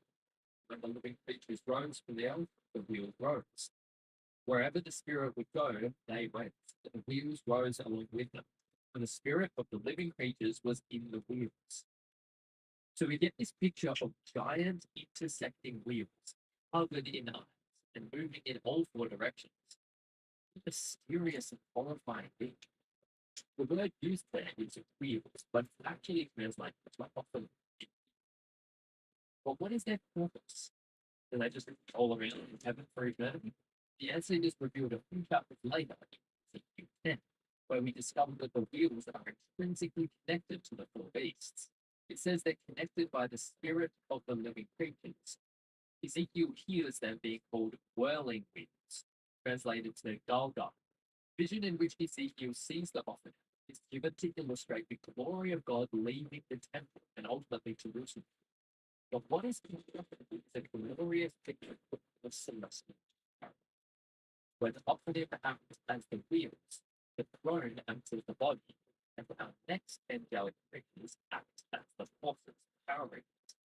The heavenly chariot illustrates God's omniscience with his countless eyes covering the offering, looking in every direction all at once, as well as God's omnipresence, the limitless mobility that angelic wheels provide. The picture isn't complete until we look at the steeds driving the carriage forward. The cherubim. The cherubim are heavenly angels. This I forgot those ones. covered in eyes all over their body.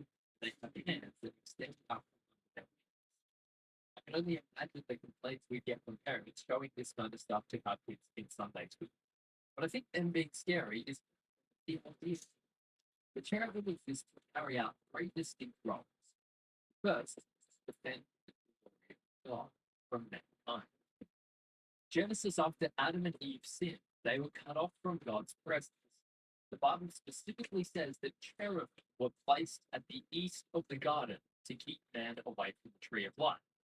In the same way, these cherubim seem to be a sort of secret service for the heavenly king. They specifically dwell within the throne of God, but there seems to be an elite few created for a special purpose. Like Gabriel and Michael, there's one cherubim that's named, the final of our three named angels. Might just be the most influential of the lot. As bodyguards tend to do, the cherubim keep man from getting into God's space. Because if we did somehow access God, we'd be melted into soup on the spot. They, of course, cut us from the Garden of Eden, but this was an ongoing work. Ezekiel sees the vision that we mentioned, and it's all about the removal of God's glory from the temple, eventually Jerusalem, indicating God had left the land of Israel for the time being. In it, the cherubim played a significant role. In Exodus, Moses receives instruction to weave cherubim into the curtain that separates the holy place from the holiest of holies. But this isn't the cherubim's only function. They also uphold God's throne, serving as a mount, if you will, for the glory of God. Ezekiel describes 4 living creatures covered in irons with 4 faces, like bronze. Above these people, God was confirmed the sapphire throne on which the glory of God resides. As the spirit moves, the creatures move, and the crystal throne goes with it. The Ophanim, which we mentioned before, follow the movements of the cherubim as if being pulled or pushed along by these angelic beasts. In chapter 10, it's explained that these 4 creatures were the cherubim, and it's at this moment that the cherubims lift their wings, the glory of the Lord departs from the temple, ascending above their heads. Not a ball. So The idea of God riding on a cherub is echoed in several other scriptures. it's not a fly here today. The Lord sits enthroned above the cherubim in Psalm 80 and 99, and even the image of the Ark of the Covenant reflects this. When being told how the Ark of the Covenant is to be built, Moses hears God tell him to place 2 golden cherubim on the lid of the Ark. God speaks to Moses above the mercy seat, above the Ark, between the 2 golden cherubim on top of it. It's possible to imagine holy angels, angels that are so close to God, but being in the presence of God has an effect on them. Their role Yeah, doesn't I will just see. consist of guarding. The cherubim also seem to be This. a high band of God, constantly praising his name and his holiness to hold him here. In Revelation, they constantly proclaim, Holy, holy, holy is the Lord God Almighty. Revelation 5, they join the rest of heaven singing praises to the Lamb, Jesus, and to God. They even shout an amen after the song's finished. With all this awesomeness going around, it's easy to forget that I've promised you a name. The name of a cherubim, that should surprise you. In Ezekiel 28, we get insight into this unique figure. He's described as being perfect in wisdom and beauty. He's an anointed guardian cherub placed on the holy mountain of God. He was blameless in all his ways from the day he was created. Something happened to him, which and prideful, was cast down from his exalted position, becoming something else entirely. He had caught on. This cherub is Satan, the great serpent, the dragon. Perhaps that's why he took a reptilian appearance, because like the other cherubim, he looks, or at least can look that way, in the heavenly realms. This section in the NKJV describes Satan as having 2 forms of eyes, which is where we get the idea of him being a musician, lead working in the presence of God. But despite how close these angels are to the throne of God, despite the fact that they literally hold it up and exist around it, there is another category of angel who sit a rank above Those are seraphim. next species as they get up throughout the seraphim. The seraphim are a mysterious species because of just how little the Bible mentions them. They only appear in a single chapter of Isaiah, where they're described in vague detail, but we have enough to piece together their purpose in a few mind-blowing insights. The word seraphim means burning ones in Hebrew. It denotes fiery phoenix like imagery, the purest of creatures, radiating the glory of God. Yet their appearance is rather uncommon. Seraphim were described as having 6 wings, similar to the previous angelic beings. These ones use their wings in a different way. 2 of them cover their face, 2 of them cover their feet, and 2 are used for flying. Despite being made sinless and as pure as it gets, they have to shield their face and feet in reverence for the transcendent purity of God on his throne. This is why they're quoted as singing, Holy, holy, holy, declaring just how set apart God is from even the purest of his angelic hosts. In the one and only vision we see from Isaiah, it's as if his spirit lifts into the throne room and sort of flies in, where only the seraphim and God himself are present. This idea is supported by Isaiah recoils, saying he's ruined because he's seen the King, the Lord Almighty. If the cherubim are responsible for the governing of God's throne, The seraphim are responsible for worship and purification. Cherubim serve as guards, keeping humanity out, whereas the seraphim extend the burning coal to Isaiah, purifying him of his lips. It's hard to imagine an angel category closer to the throne than these ones. There is an angel that has seen the face of God, an angel that is completely distinct from all other angels, with more authority than the rest of them combined. An angel that doesn't just drive the throne, doesn't support the throne, doesn't even worship around it, but takes the seat right next to God himself. The final category of angel is really no category at all. It's a single individual who appears all over Scripture, known as the angel of the Lord.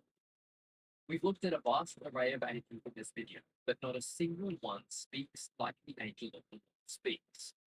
He stands in authority as if he were God himself. Like in Genesis 16, his first appearance, when he claimed to multiply Hagar's concubine, claimed only God himself ever makes himself.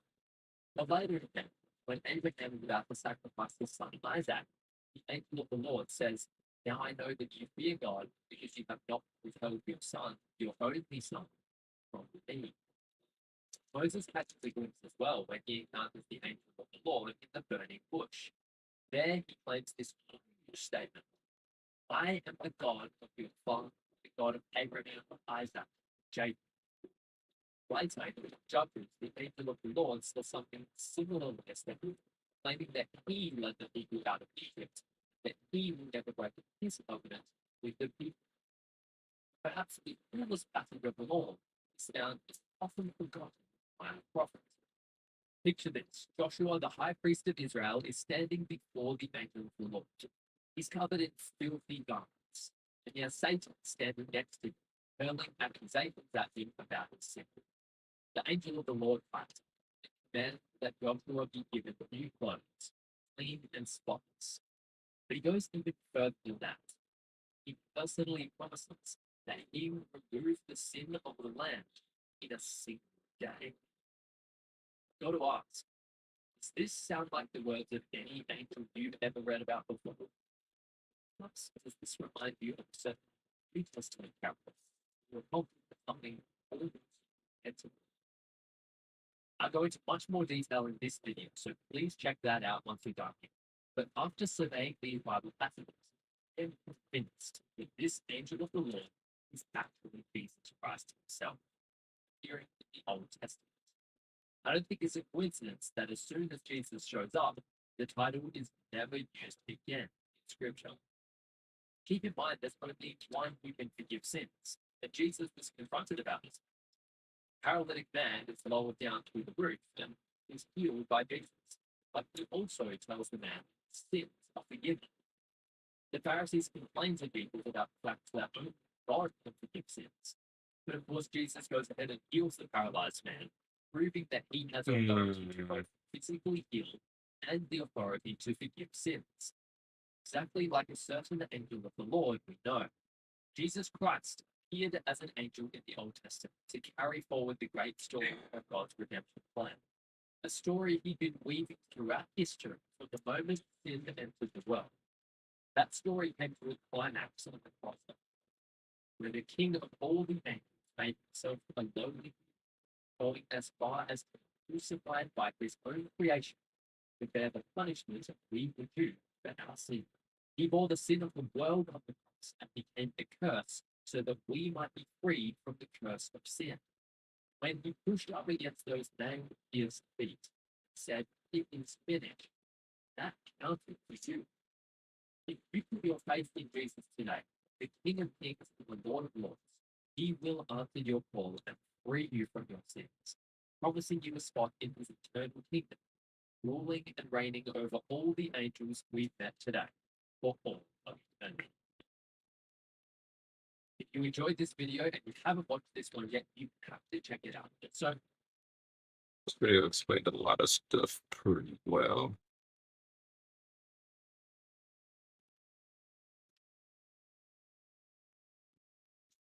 Unsubscribe.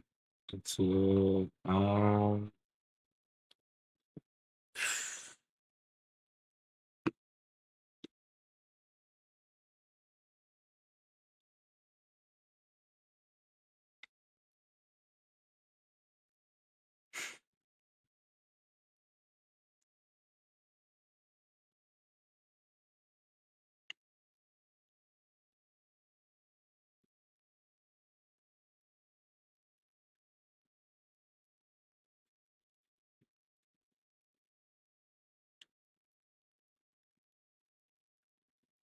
every Wii Sports game.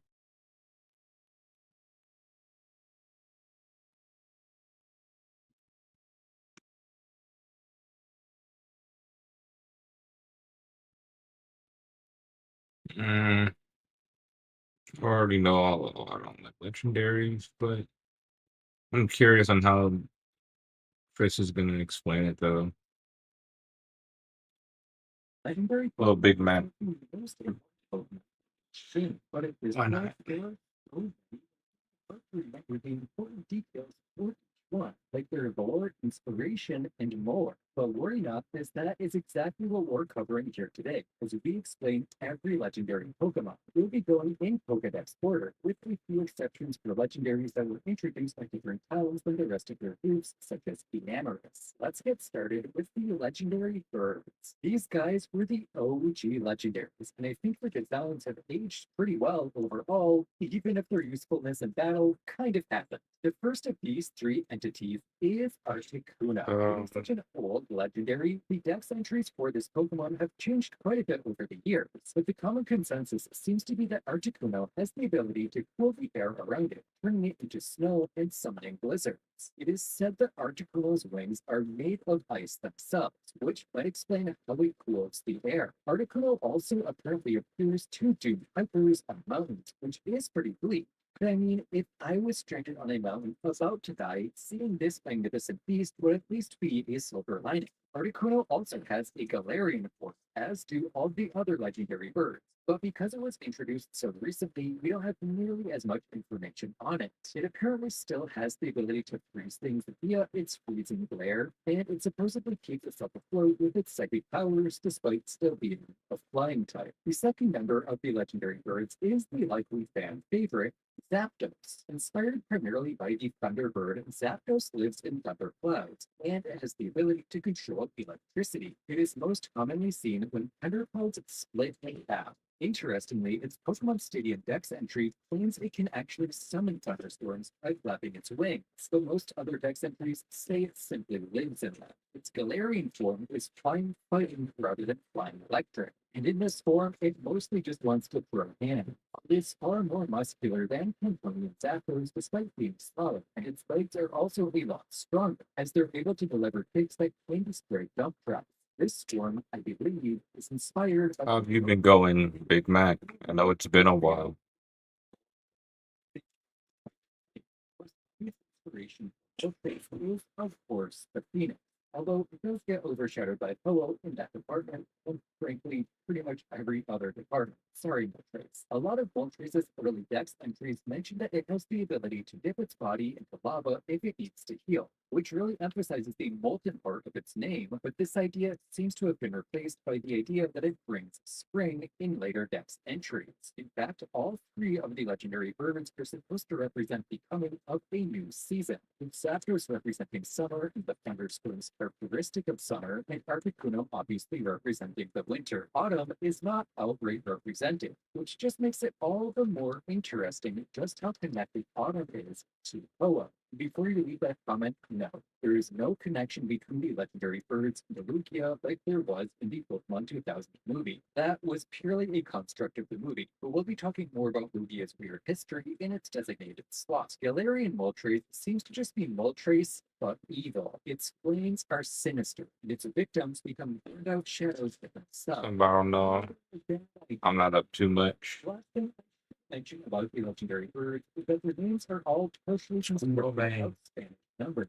Articuno, Zapdos, Moltres. I'm sure you already knew this, but in case you didn't, there you go. Now it's time to talk about Mewtwo. Mewtwo is a human-made Pokemon that was created to push the bounds of genetic engineering and create the strongest Pokemon humanly possible. In this, the scientists who created Mewtwo, likely Dr. Fuji and Blaine, were successful. They rearranged the DNA gathered from the Pokemon Mew, engineering it to try and increase the strength of their creations. As Mewtwo, Do you know how to crochet? Because that's what I've learned recently since I haven't been streaming too much. Just trying just doing something new.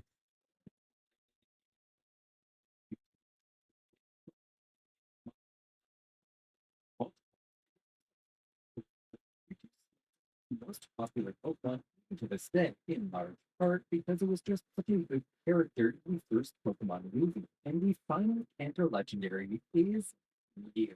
Mew technically isn't a legendary, but a mythical Pokemon. But guess what? We're talking about the mythicals in this video too. That's right, we're not leaving any legendaries behind. Well, maybe few. Anyway, when it was originally introduced, Mew was the first Pokemon. It is believed to be the common ancestor of all Pokemon, as the genetic code for all Pokemon existed in its DNA. This is what gives Mew the ability to learn so many moves, and is also the reason it is one of the few Pokemon that can learn Transform. It was originally discovered by Mr. Fuji in South America. We then took it back to the Kanto region to experiment on it, as we already stated. There's a popular fan theory that the Pokemon Ditto is actually a byproduct of failed experiments on Mew, as the two Pokemon have a high number of shared stats, like being the same identical sprite and shiny colors, and being able to learn Transform, which is an extraordinarily rare move otherwise. Another interesting tidbit about Mew is that apparently not even Nintendo knew it was addictive when Red and Green originally came out, as Shigeki Morimoto added it after the debugging process was done just 2 weeks before the game's release. It is wild that a Pokemon as iconic and important as Mew almost didn't make it into the original games, but that does also explain why it was absent from a lot of promotional material like the Pokerap. Now though, it's time to move to Johto, which actually has some pretty cool legendary Pokemon. That's not to say Kanto's legendaries aren't cool, but I feel like a lot of people sleep on Johto when it comes to legendaries for whatever reason. Let's start with the legendary beasts. These three beasts have some of the most memorable lore in Pokemon. One night, the grass tower was set ablaze by a thunderstorm, burned to the ground. Trapped inside, the Pokemon, all of whom ended up perishing in the fire. However, after the fire subsided, a portal appeared and not only resurrected them, but also turned them into the legendary Pokemon Suicune, Raikou, and Entei. It's a simple but very mythological story, and it's some of my favorite lore in Pokemon. But there's more to say about these beasts than just what Guitar. legendary. That's the case for Entei and Suicune. Raikou kind of got the short end of the stick, and you'll soon understand why I say that. Raikou is the electric type member of the legendary beasts. You could try something new or something that you wanted to do. It's up to you though. Well, and it's more. It sounds wonder. It seems to be inspired by Raiju, a Japanese god of lightning, but could also be inspired by the Niue. Apparently, Raiju went through a lot of different tiger-based design concepts over the course of its creation, which could be why it seems so much less prevalent outside of the games when compared to Entei and Suicune. Entei is said to represent the fire that burned the tower down, while the one we know from Gold and Silver was created through resurrection. Apparently, they can also involve interruptions too, according to their dex entrance. The Pokedex also says Entei embodies the passion of magma and that all things erupt when it sparks, which is a very interesting reproductive cycle. Like, if an Entei gets pissed at another Pokemon and barks at a storm, will that just birth a bunch of Entei via volcanic eruptions? If that were the case, I feel like there'd be way more of them, you know? Anyway, much like Raikou, Entei seems to be inspired by a big cat as well. This time, a lion. From a mythological perspective, it was likely also inspired by the lion dogs. China. Entei was also featured as the main antagonist of the third Pokemon movie, Spell of the Unknown. Although technically this wasn't a real Entei, just an illusion created by the Unknown. And finally, we have the fan favorite, or at least the Pokemon Company's favorite, Suicune. Suicune represents the rain that put out the fire that burned down the Earth's tower. It is said to be the reincarnation of the northern winds. It runs gracefully across the lands and has the ability to purify water instantly, and was apparently popular enough to become the mascot of Pokemon Crystal, which is pretty cool, since it's the only time a member of a lesser legendary trio has appeared as a mascot. In Crystal, Suicune makes periodic appearances throughout your journey across Johto, and almost seems to be watching or following you to some extent before you catch it in the 10th tower. Interestingly, the routes and locations it appears are different from the remakes, as it travels around Kanto quite a bit as well in those games. Suicune also played a large role in the fourth Pokemon movie along with Celebi, who we'll talk about in a little bit. So with Entei getting its own movie and Suicune getting its own game and having a major role in a movie, hopefully you understand why I say Raikou got the short end of the stick. Maybe that's why they decided to make Raging Wolf such a monster of a Pokemon. All three of the legendary beasts actually got past Paradox forms in Scarlet and Violet, with Entei's being gouging fire and Suicune's being walking away. But we don't have much. It takes time. I had a guitar. It was a used guitar. I fixed it, and then I used it. But I was, of course, I wasn't good at it. But I found out that using a guitar wasn't really something I wanted to take my time doing. I haven't committed to it when I was in like second to third grade when I got it or found it.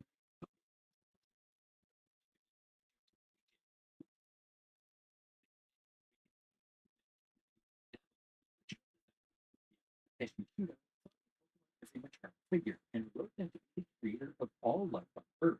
But this was later changed by another party, and the Pokemon was made the guardian of the sea instead and given a more male representation with a male voice in the movie, which the original creator disagreed with and regretted. While we're talking about Pokemon the movie 2000, I want to reiterate that Lugia has no actual connection to the legendary birds and lore, despite it being portrayed that way in the film. So if you didn't know that, sorry to burst your bubble. Lugia's dex increase corroborate it being the guardian of the sea, but also putting huge emphasis on just how strong its wings are, stating that just one flap can cause a storm that lasts 4 days, and even a light flutter of its wings can destroy houses. However, unlike a different sea-based deity, Lugia does not want to be destructive, so instead it sleeps deep underwater. Lugia also got a fairly cool redesign in Pokemon XD Gales of Darkness, where it became Shadow Lugia, the ultimate Shadow Pokemon.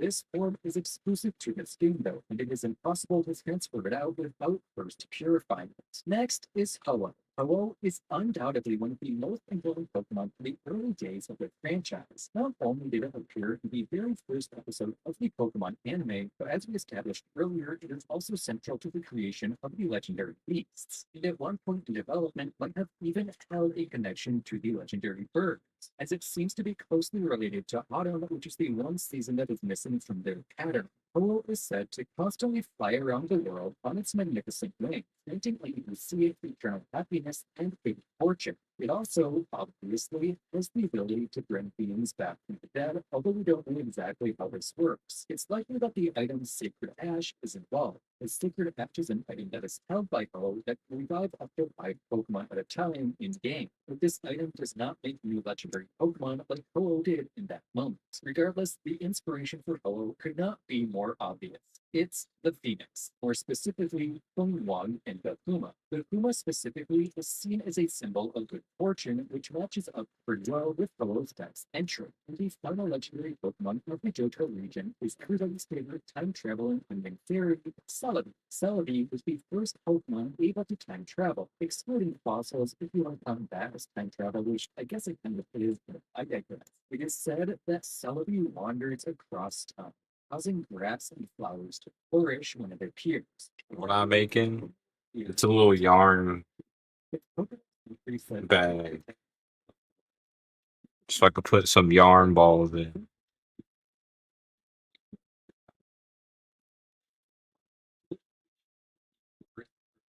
You see,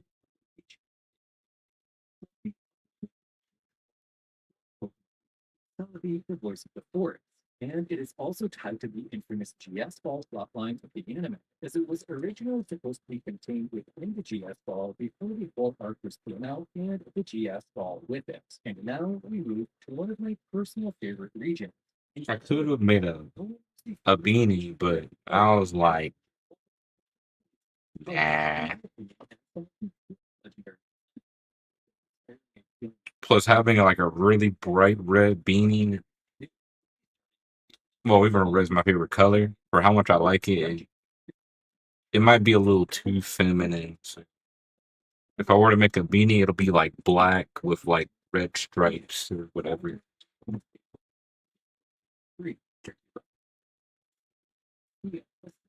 Funny places these guys make. This trio is known primarily for their insanely cryptic and overly complicated methods of obtaining, as you have to decode like 4 different braille messages to get each one. It's the type of stuff your friend would tell you on a playground in order to obtain youth tree, except it's actually in the game. It's wild. In order to unlock Regirock, the player must move either to the right or left 2 tiles, depending on the game, then move down 2 tiles, and then use strength. Regirock is, in my opinion, the most recognizable of the original trio. According to its deck, I like it was through the way by Regice out of the three the most. this kind of makes me wish it would be like Ice Body or Radish, but sand, because that would fit its lore very well. Instead, it just gets pressure or sturdy. Another one of its deck entries says that the rocks that make up its body come from all across the world, which is kind of interesting when you add the context of its previous deck's entry, because together they kind of imply that prior to its imprisonment, the golem kind of just wandered the earth. Next in the trio is Regice. Regice's defining feature is that it is really, really cool, like negative 328 degrees Fahrenheit or negative 200 degrees Celsius for all you metric people there. Its body originally formed way back from the ice and is at least 11,000 years old, and it is apparently formed out of Antarctic ice. It also cannot be melted by pretty much anything, even magma. So there's definitely some supernatural properties in this golem as well, which I guess makes sense. The puzzle to unlock Regice's chamber differs quite a bit depending on the game. In the original Ruby and Sapphire, as well as the remix, you have to stand outside the door and wait for 2 minutes for it to open. This does still work if the game's internal battery has dried up, in case you're wondering, as it's based on a recorded in-game time and not the battery time. In Emerald, you just have to run 1 lap around the room while sticking right next to the wall. I'm not entirely sure why we decided to change this for Emerald, but I kind of like the new updated version more. Waiting 2 minutes is just kind of anxiety inducing. How do I know if I've waited long? Do I have the door automatically open, or do I have to go press on? Oh, there it goes. And finally, we have Registeel. Registeel seems to be the Registeel Shiny is my favorite out of the three. I like the greeny, but I like Regice better out of the three. It sucks that them three aren't that good and competitive, though. Sucks.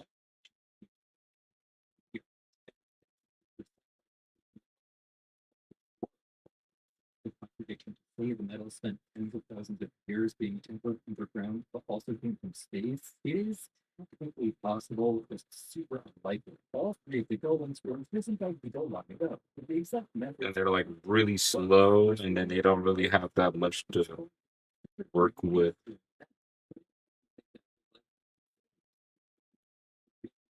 popular, we already got remake. But we have to move on from the Regis for now, as we have to cover the Latios. Latios and Latios are 2 of the most deeply connected legendary Pokemon ever made, to the point that even their mega evolutions are similar color-wise. They also share a typing of Dragon itself, and have identical stat spreads with their attacking and defensive stats swapped. They even share an exclusive item in the Soul Dew, which I think is the only time an item like this has 2 exclusive users. Latias is the first of these 2 Pokedex and was originally introduced in Sapphire. According to its dex entries, it is extremely intelligent and sensitive to people's emotions. When hostile people or Pokemon come near it, Latias can usually down on its body to become invisible by controlling how it refracts light. Latios, on the other hand, can transmit images into the heads of foes telepathically and is also intelligent enough to understand human speech. The most memorable aspect of Latios, though, is probably the fact that it can apparently outspeed jet planes when it folds its wings. As for inspiration, it's pretty okay. It's all good.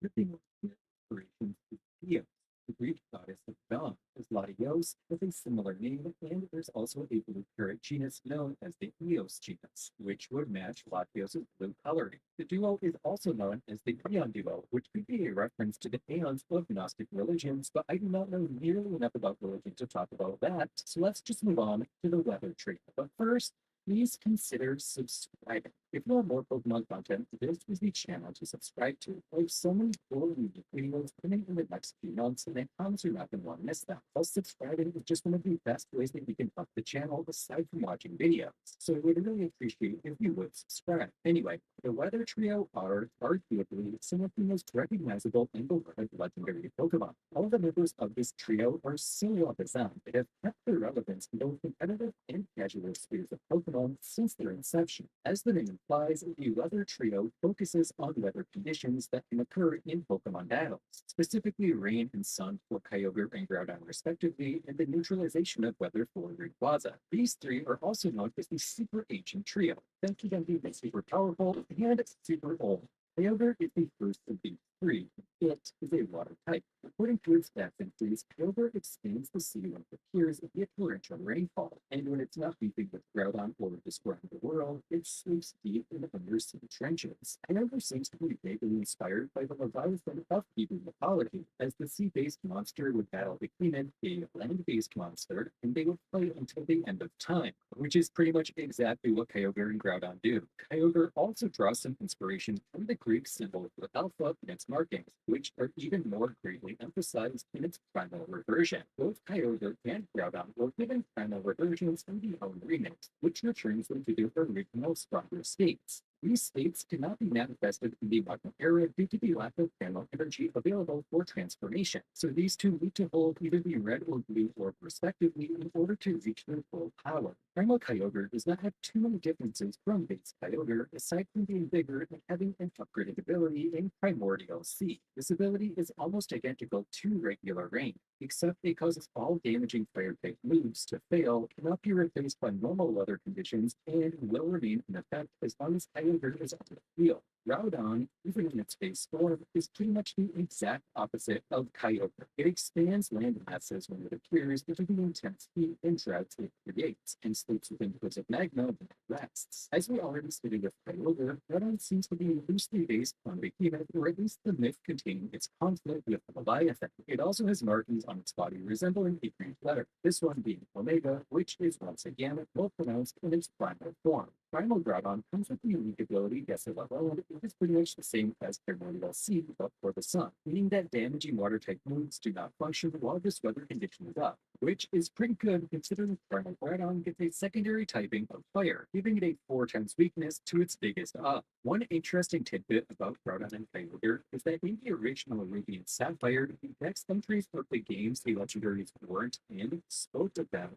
positively. Groudon's entry for Sapphire states that it was a savior to people who were suffering from terrible floods, and Kyogre's next entry in Ruby says that it saved people who were suffering from droughts. Of course, the Emerald and Thoras dex entries were not nearly as complimentary. Maybe Rayquaza slapped some sense into the writers of the Pokédex, because I get the feeling that no one knows these two better than the Green Noodle. Rayquaza has long been a super fan favorite thanks to its all-around cool design and undeniably sick shiny. Don't get me wrong, there are plenty of legendaries with cool shinies, but not many work as well as this black and red color scheme. Rayquaza is basically that friend that breaks up the fight when it comes to Groudon and Kyogre. It is said to live primarily in the ozone layer and has lived up there for hundreds or millions of years. This thing has been vibing in the outer atmosphere since there was an outer atmosphere. It seems the only reason it ever really comes down from the sky is to calm Groudon and Kyogre, and it does a very good job of that, as it is able to quell their rage with literally one cry. Like, it doesn't even have to throw hands or anything, it just has to be there.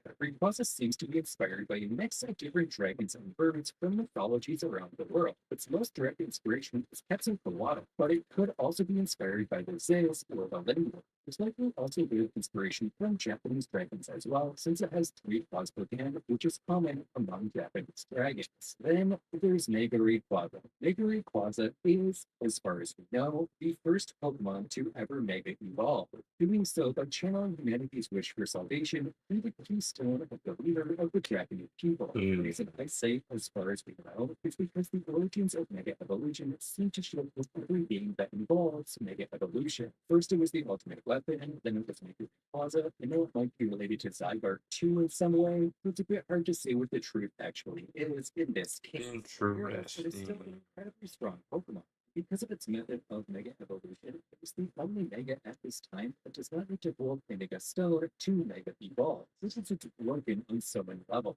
It also gains a new ability as well, known as Delta Spring, which essentially removes the weaknesses of flying type Pokemon and overwrites any other effects that appear on the field. Lastly, for Owen, we have two mythical Pokemon to talk about. First up is the Wishmaker Jirachi. Jirachi is very simple compared to the weather trio and the Pokemon that follow it. It basically wakes up once every 1,000 years to grant a wish and then goes back to sleep. Its main inspiration seems to be the concept of wishing upon a star, as well as the star festival Tanabata. Interestingly, Jirachi does have a signature move into Desire, which is a very valuable name for an otherwise cute Pokemon.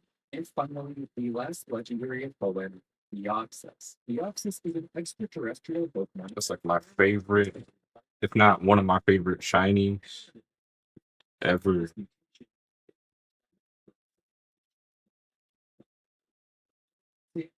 Exposure to a laser beam.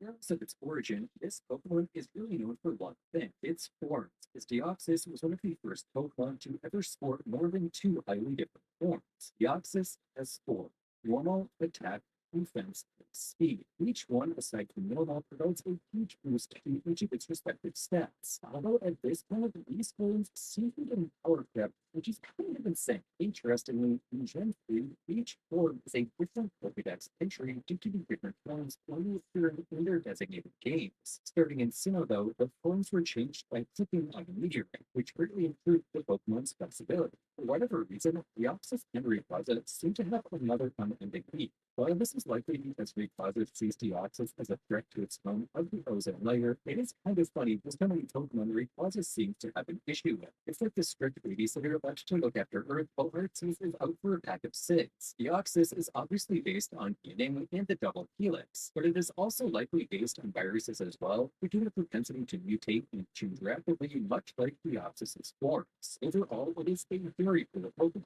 Is among my different mythicals. Now, though, we're moving into the Sinnoh region, which has a lot of legendaries, and I really like a lot of them. Unfortunately, our first Sinnoh legendary is not one of them.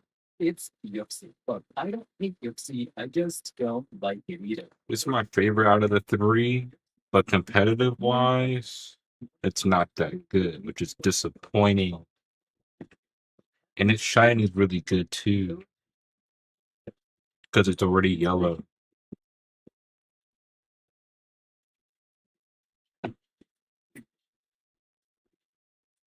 To the sleeper.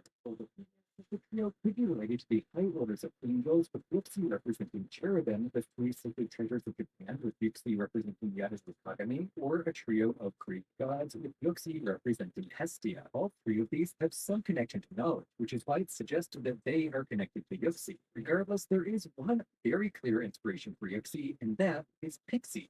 Yuxi, Pixie, I'm sure you see the connection. Next is Mesprit. Mesprit is the being of emotion, and when it flew for the first time, people learned the joy and the sadness of living, and it has the ability to disrupt the emotions of opponents as well. What Mesprit is probably best remembered for is being a roaming legendary for some reason, as if Sinnoh didn't already have enough of those. Mesprit is of course inspired by spirits and sprites, but it could also be inspired by Seraphim, Demeter, and Yasakami no Magatama, as these three all have a strong connection with emotion. And finally, it's Azelf.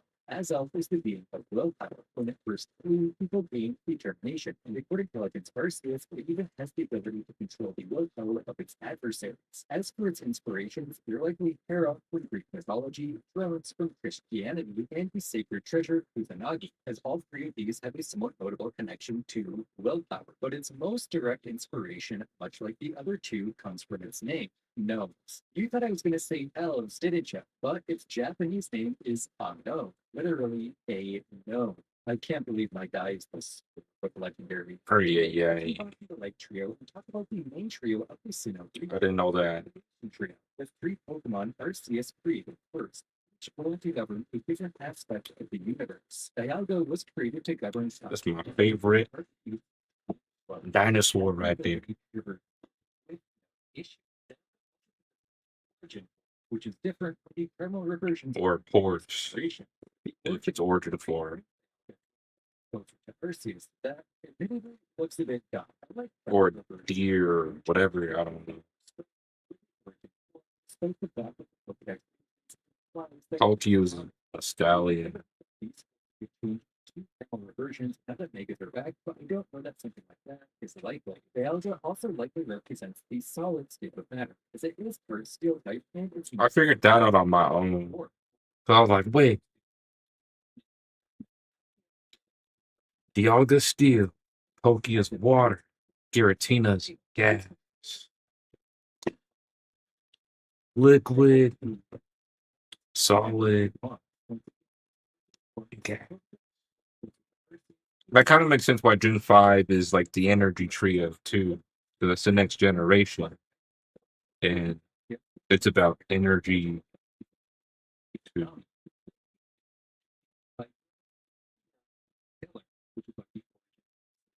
Like Zekrom has a generator for a tail and for representing the future or the present. And then Reshiram has a torch for a tail represents the past.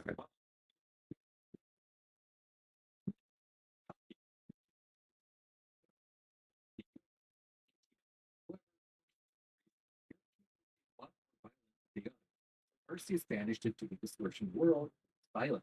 Despite this, when the world and the universe itself were in danger of being destroyed by Cyrus, Giratina came to the aid of Dialga and Palkia, releasing them before taking Cyrus to the distortion world with it. I think this kind of recontextualizes the violence Giratina might have participated in. It clearly cares about Arceus' universe to some extent, or it wouldn't have stopped Cyrus. So perhaps its violence was aimed at those who disrespected the universe, but it went too far. Or perhaps its intervention within mercy for Cyrus, as the intervention of Arceus probably would not have had such an amicable end for the man. As for inspiration, Giratina seems to be inspired by fallen angels, as the stories of God banishing angels to hell are not all that different from the stories of Arceus banishing Giratina to the distortion.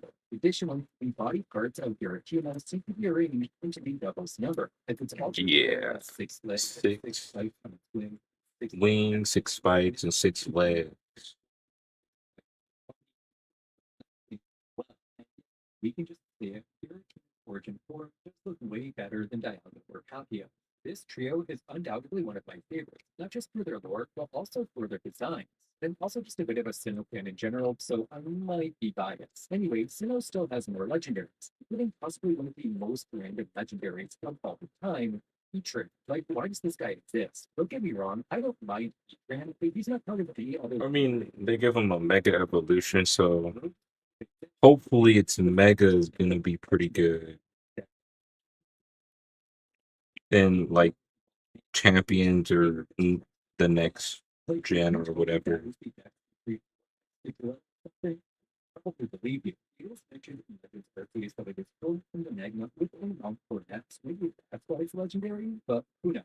One legendary whose existence does make sense, though, is Regigigas, as he's basically introduced as the leader of the Regigigas. It was originally created to tow the continents themselves across the earth, but it was later imprisoned by people who feared its power, which is pretty valid if we're being honest. A Pokemon that can move an entire continent is incredibly powerful. I'd be afraid of that too. Much like the original 3 golems, Regigigas was likely inspired by the golems of Hebrew mythology, but the fact it got sealed away means it could also be inspired by the Titans of Greek mythology and their sealing of the Titans. We find the potential inspiration I could find is Unsuna, a demigod from Kumu-Dupi mythology that had the strength to move large chunks of land on road. And the final Pokemon before we get into the mythicals is Cresselia. Cresselia is the lunar Pokemon. As That damn swan.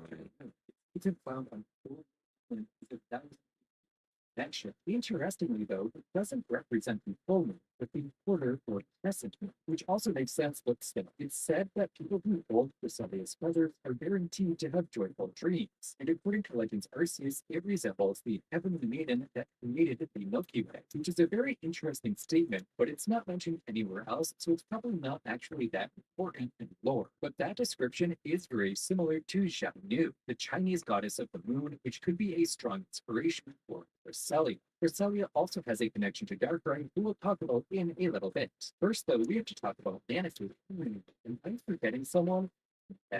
Manaphy is an interesting mythic Pokemon that from green Manaphy was very affected by the environment that looks it, and it is a unique Or Fiona.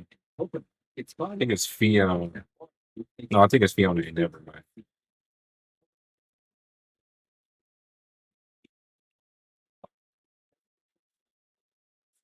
Most defining trait, though, is being And it's a pretty good mythical too. Fiona. No, not saying Fiona, but Manaphy with tail glow and tail glow skull.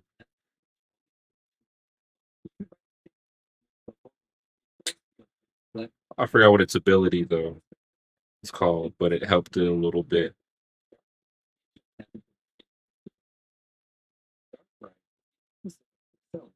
As such, centers nightmares.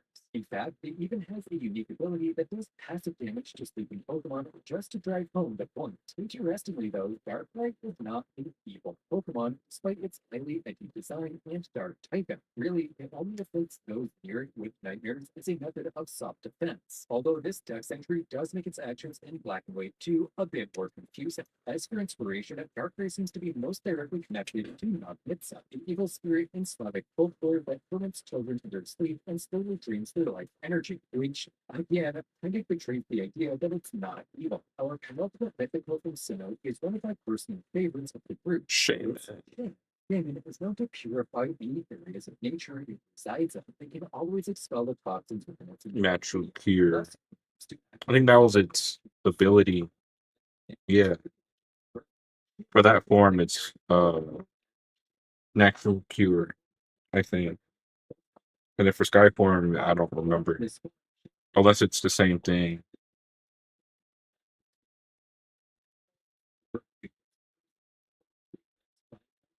In Gen 4, it's one of my favorite shinies, so I'm happy I got a legit one too.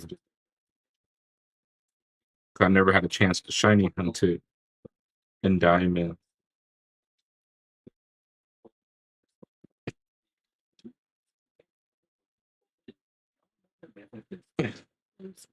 My favorite Pokemon.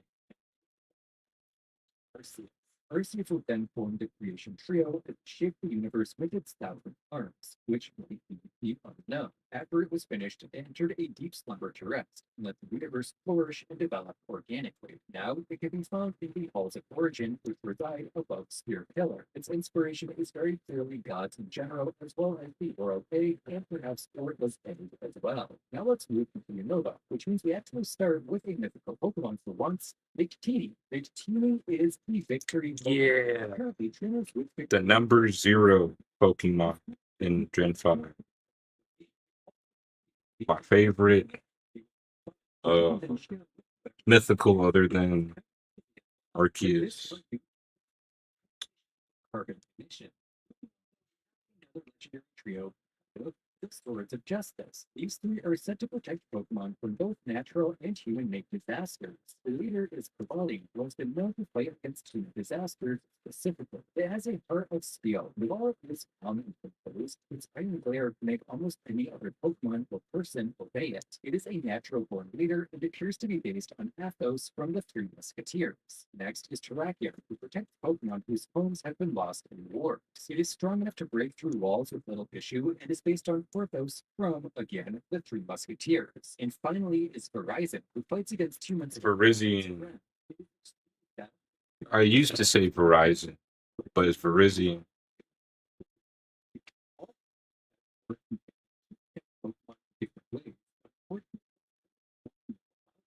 Very neglected as far as legendary trios go, but they do get future Paradox forms in Scarlet and Violet. All of these forms are basically robotic versions of the modern variants, but their dex entries don't exactly reveal a ton of new information about them. It is also kind of sadly ironic that a trio focused on protecting nature ended up getting paid as robots.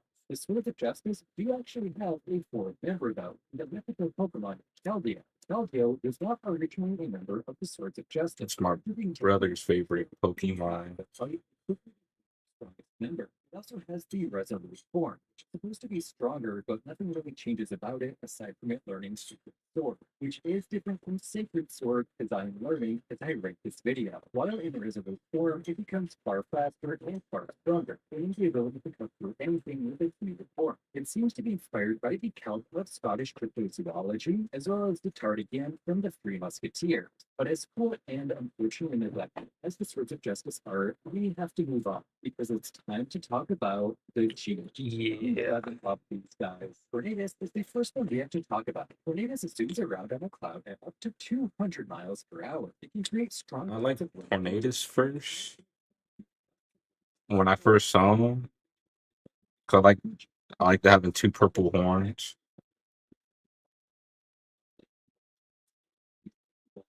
But then once I saw the Therian forms, oh man, Thunderous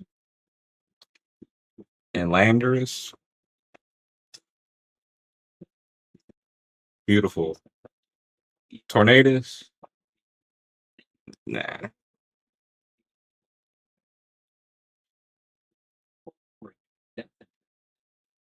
But Tornadus is good and competitive though.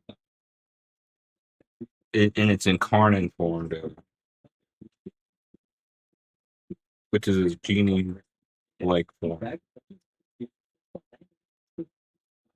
All three of them are pretty good and competitive overall throughout the years. But only I think Gen 9 is when Tornadus became to like shine a lot.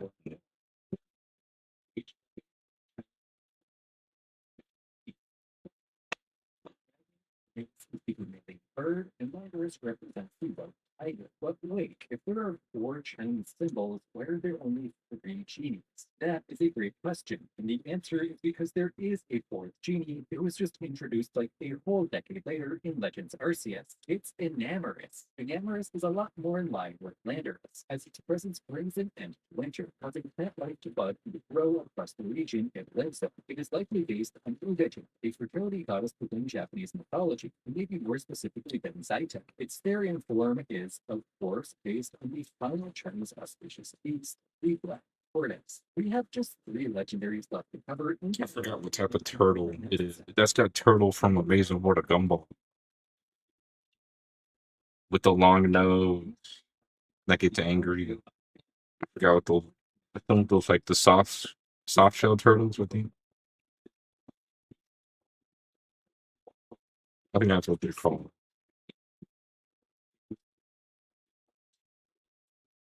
Search for truth, no one wanted to choose the wheel. Both brothers were guarded and guided by a single dragon, and as the two brothers fought, the single dragon split itself into two. Reshiram, who sided with truth, and Zekrom, who sided with ideals. Reshiram is meant to represent Yang in the yin-yang circle in Taoism. Its fire is said to burn those who reject truth. Zekrom represents the yin side, and its electricity is said to display those who lose righteousness in their hearts. But there's a possibility this split of the dragon was not perfect. Depending on the sources you use, there could have been leftovers made in the process, which would take the form of Hero. The reason I say this might not be the case is due to an old legend in Raku Sonata, which states that Kira originates from a crashed meteor rather than being a part of a single dragon. Technically, both of these can be true simultaneously if we assume the entire single dragon is what crash landed in the meteor and not just Kira. But I feel like the pieces don't quite fit right for that to be true. Regardless of its origins, Kira has the ability to fuse with both Reshiram and Zekrom to become either white or black Kiram respectively. This is done via the DNA splicers, and in both forms, it essentially gains a bunch of signature moves and not much else. Not even Kiram's typing changes, even though That's my favorite war. Well, design wise, White Karam's better, and competitive wise, Black Karam is better. But I like White Karam better though.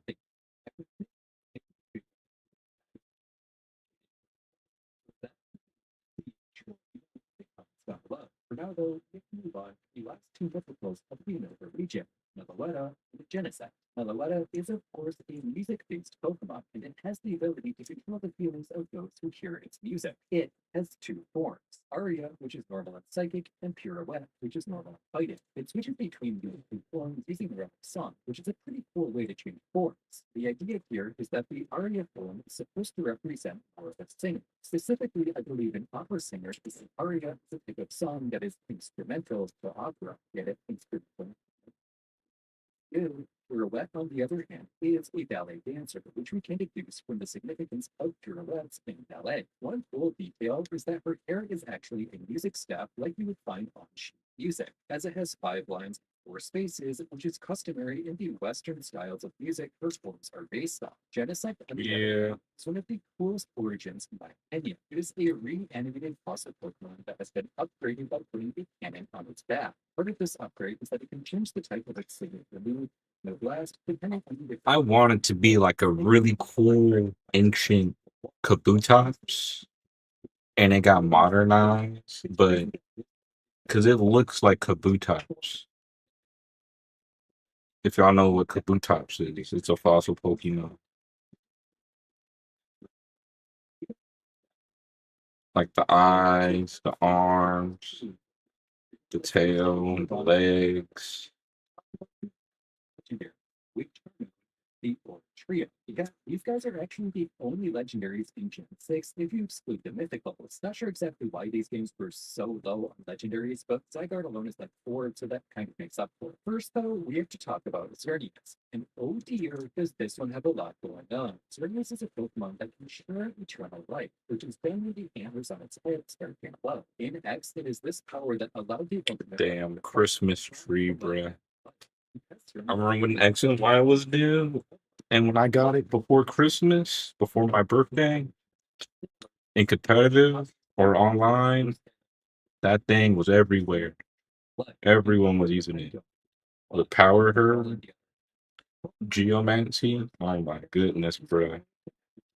And that was before I got like good and competitive. It was annoying.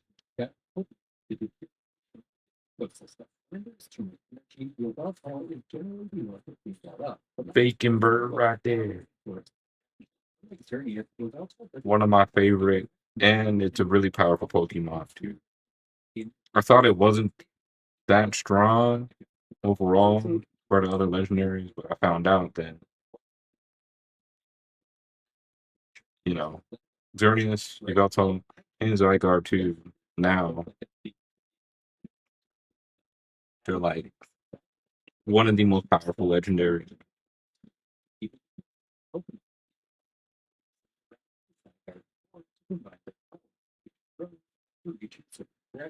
The first threshold is at 10%, which allows you to access the gentlest form. 10% form is by far the weakest form, but it's still not that weak, as it can make super quick work out of opponents using its fangs.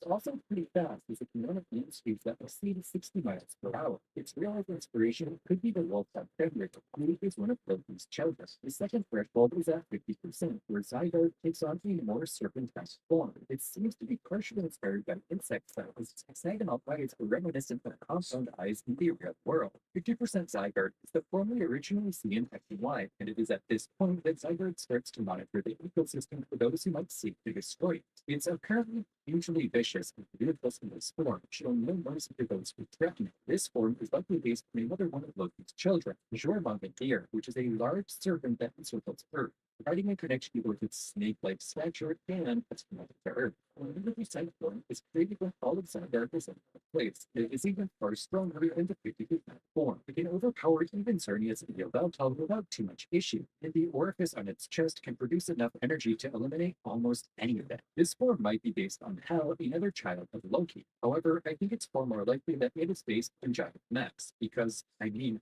just look at it. It's also worth noting that in the video games, Zygarde complete can only be accessed with 10% or 50% Zygarde, all below 50% HP, at which point it will automatically transform. This was likely done as a balancing mechanic, as having complete Zygarde at 100%. Without using a legendary in ZA against Zygarde 100%, oh my goodness, bro. A menace. Shaking the ground. We can see this pretty clearly because the wings that were once iconic for Zygarde complete are now completely gone. Instead, many of them have been reallocated to this human that use it. Though I don't think this form of Zygarde could look slightly, but that's not cool. Zygarde seems to only Mega evolve in response to people's emotions. He uses this immense power to calm and protect them. Inspirations for Mega Zygarde are still being largely worked out due to its newness, but some people have pointed out how it kind of looks like a tree or how its kingdom is made out of wood. Everything that's connected to the ecosystem. For a Pokemon that's gotten as much love as Zygarde, I feel like we still don't know that much about it. Like, we know what it does, but where did it come from? Why does it protect the ecosystem, and why is it so strong? This dude was zipping around Lumios for the entirety of Legends EA, and I feel like we got so few answers as to what it actually is. But I digress. We have mythicals to Same way with Legends Arceus too. Like we got some answers, but they're like meh.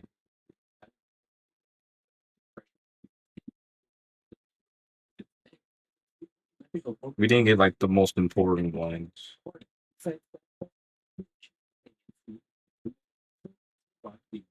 Mythical Kalos. Koopa's main shtick is being able to make wormholes, more specifically hyperspace holes, which are created with its brain. One It of can transport people and Pokemon to like top 5 desire. strongest Seems to have a Pokemon. that If not top 5 or 4. Yeah. Koopa. Just to construct it. In this form, its wings can stretch miles in length. And at one point, it appeared to move an entire castle in the Kalos region. This means that all the things we see in the region are the work of Koopa. And considering Koopa appears to be important to the new Legends EA DLC, I'd say we're about to learn a whole bunch more about this little guy. And finally, we have Volcanion. I don't know why, but I always just kind of forget about Volcanion. Its design always I reminds want a Volcanion to be really good. I want water and fire to be a type for years. And then I'm disappointed.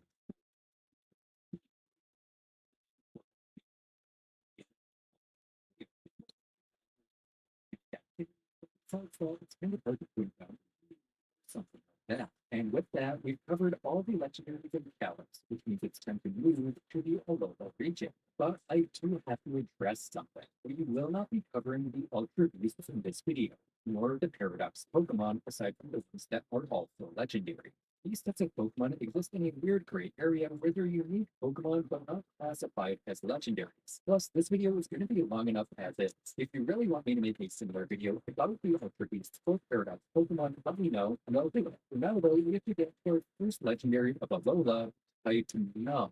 Okay, I know it might sound crazy to call Titanal a legendary and not the Ultra Beasts, but I'm just going to call it a previous list. Titanal is one of the few normal type legendary Pokemon. It was originally created by the Aether Foundation in an attempt Work out that dang as an Ultra Beast by Griffith However, when the models were being Pokemon is a legendary. This greatly limits Typenol's power and it makes them easier to control, but it is possible to free Typenol from these helmets via its evolution. It evolves via friendship and will become Silvally, another normal type Pokemon that actually has the ability Arceus System, which allows it to change its typing depending on the area it holds, similar to Arceus and the plates. So it turns out all Typenol really needed was a little bit of love. I guess that really tells you how the Aether Foundation was treating these guys. Both of these guys seem to be based on the concept of a chimera, as they are essentially a mishmash of a bunch of different Yeah, parts chimera. from different beasts. Although I don't recognize any of the body parts from Pokemon that we've seen so far. While I'm sure it's not the inspiration for Silvally, the name Silvally has always reminded me of Silicon Valley, a major tech hub in the United States. But considering how this Pokemon was made using advanced technology, maybe it's possible, but I don't think it's likely. Next, we have the Tapu Cortex. These four are the protectors of Alola, with each one protecting their own island. Tapu Koko is the protector of Melemele, and is brimming with curiosity. Despite being a protector, Tapu Koko will not just help anyone. It can be quite fickle with those who it helps, but it does help those who absolutely need it. Tapu Koko can summon thunderclouds and it's pretty fast all around. Apparently, it also has some anger management problems because it gets mad very easily, but will just as easily forget what Tapu Fini, I hate that one, bruh. First time playing Pokemon Sun, I caught all the other three, and I was like, oh man, Tapu Fini isn't gonna be that bad either. Wrong. Oh my goodness, dude. And I was like, okay, it's water fairy, can't be that bad. Wrong.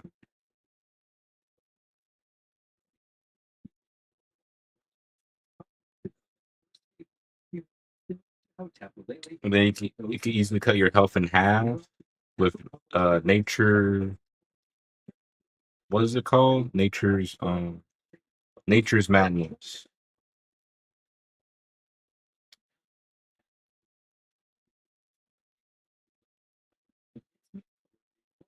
causing vegetation to grow. But don't be mistaken, it is still a very violent Pokemon. The most obvious example of this is the ruins of the Tapu Village, which was destroyed by Tapu Bulu after humans built a thrifty Megamart on land that angered Tapu Bulu. To be fair, Tapu Bulu isn't outright angry or cruel like the first two seem to be. In fact, it doesn't even like fighting and tries to avoid it. But when it does fight or when it gets offended, it gets exceedingly violent. Its most clear inspiration for Salono, the Hawaiian god of agriculture. And finally, this Tapu Fini, who is both feared and respected. Hate that one, bro. Tapu Fini. It is said that terrible calamities occasionally befall those who approach Hate it. with the fog. Tapu Fini has Oh, because I had to control water. try to catch that thing, bro. Does not want to discuss it thanks to our history, which like totally valid, but it will still lend aid to those who are deemed worthy. The guardians of on the island is based on the atonement of the four major Hawaiian gods, Apaloa, the god of the ocean. If one thing has been made clear by diving into Like if I'm ever doing another playthrough, I'm saving my Master Ball just for Fini, bro.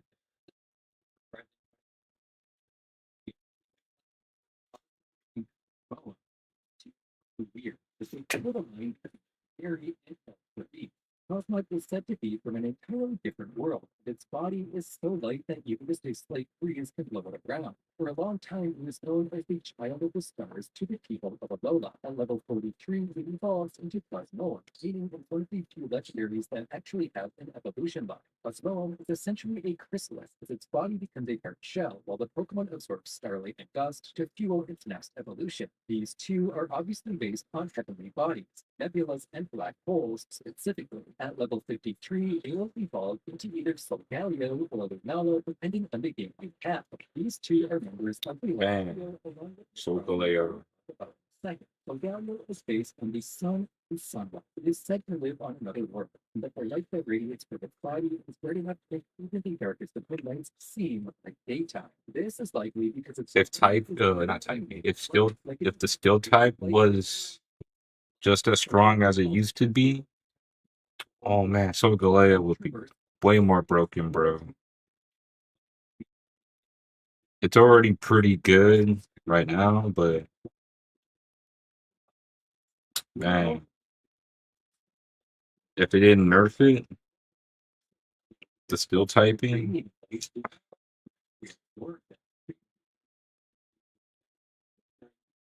Today, interestingly though, turtle tries to play just like Solgaleo. As for its inspiration, there's nothing quite as clear as Solgaleo, but there are a few potential.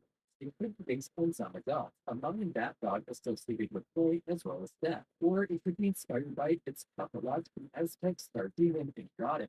Death and night go hand in hand for many cultures, so nailing down one specific inspiration for Lunella is not really possible. And in case you didn't know, these two can reproduce in some manner to create Cosmog, but the exact process is unknown to us at this time and will likely always be. Despite how strong these two might sound, they're actually both trying to even larger feats. Necrozma.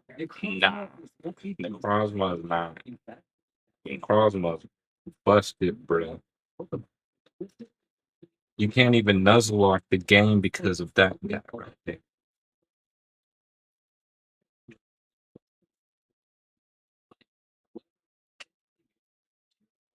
Lava.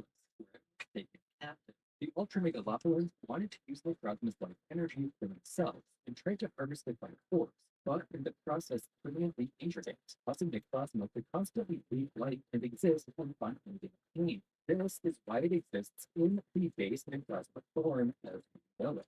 Immediately after this incident, it took all the light from Ultra Megalopolis to try and regain its original body, but even all the light in Ultra Megalopolis wasn't enough. So it went to another world to do the same, and then another, and another, over and over again to try and stop the pain it was experiencing. One of the ways it can end this pain, at least temporarily, is to take control of Solgaleo or the Nala, as both beings are made of light and can therefore act as energy sources for the Necrozma. But it seems to lose control of these two if it enters its true form, which cannot be maintained. You know, Ultra Sun and Moon made the game a bit better. It's still a long game though, but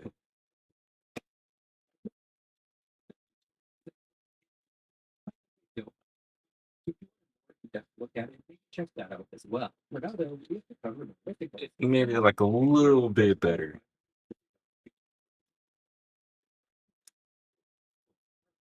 Artificial soul that gives Nefera the ability to understand human speech and feel emotion. Nefera technically has two forms. Before we see her in the modern day, in the form of her original paint on it, which looks kind of like a Pokeball. If I can be so honest, I thought this was its giant form until literally this second, but it turns out to be a whole separate form, which is kind of neat. As for its inspiration, it is obviously inspired by robots, but I think it was also inspired by the idea of choreography puppets as well. It always kind of reminds me of Diancie as well when I see it, but I think that's just a coincidence. Next is Zeraora. Zeraora is pretty underwhelming in my opinion. It's not bad, but Zeraora is amazing. fire. It can electrify its claws and use them to tear opponents apart. See, this is what I mean. That could just be a dex entry for like 50 different electric type Pokemon. It doesn't feel like it has any defining mythical qualities. It is supposed to be super fast though, so I guess that's cool. As for inspiration, it seems to basically be the same as Raikou and Thunder Hysteria. Maybe the Pokemon Company really is running out of ideas. A third electric cat legendary, insane. And finally in Alola, we have Meltan and Melmetal, who are unique because they're the only mythicals capable of evolving. Melmetal is also the only mythical to get a Gigantamax form as well, where it has Onigiri for feet. Meltan basically sustains itself by eating and dissolving metal. They tend to live in groups when they first form, until one Meltan, which is stronger than the rest, essentially absorbs all the other ones and becomes Melmetal. Then, at the end of Melmetal's lifespan, it will rust and fall apart, with its body parts becoming more Meltans, which is a pretty cool life cycle if you ask me. Its inspiration is likely metal alloys and metals with low melting points like mercury or gallium. It's a pretty cool Pokemon, but we have to move into the Galar region, where we have another lot of legendary Pokemon to cover. First up are Zacian and Zamazenta. These two are the legendary Pokemon that saved Galar during its darkest day 3,000 years ago. Together, they represent a sword and shield, with Zacian being the sword and Zamazenta representing the shield. Both of them have two forms. The base form, which is somewhat strong but nothing special, and the crown forms, which are much, much stronger. In order to obtain the crown forms, these two must be holding either the rusted sword or rusted shield, respectively. In their crown forms, they gain a fairly significant stat boost and also get unique abilities. Zacian raises its attack stat upon entering battle, and Zamazenta raises its defense stat. Originally within Sword and Shield, this happens every time they enter battle, but this made Zacian so overpowered that they had to nerf it going into Scarlet and Violet. They also nerfed Zamazenta as well, even though it isn't nearly as useful, which felt kind of unfair at the time, but on hindsight was probably good, considering Zamazenta is pretty strong even after the nerf. These two are based on King Arthur's Sword and Shield, Excalibur and the Duindagigur or Tridwan. You might be wondering what it was that threatened Galar during its darkest day. Well, that would be our next legendary Pokemon, Eternatus. Eternatus originally arrived on Earth 20,000 years ago, but slumbers peacefully in silence. I don't know how I feel about this Pokemon though.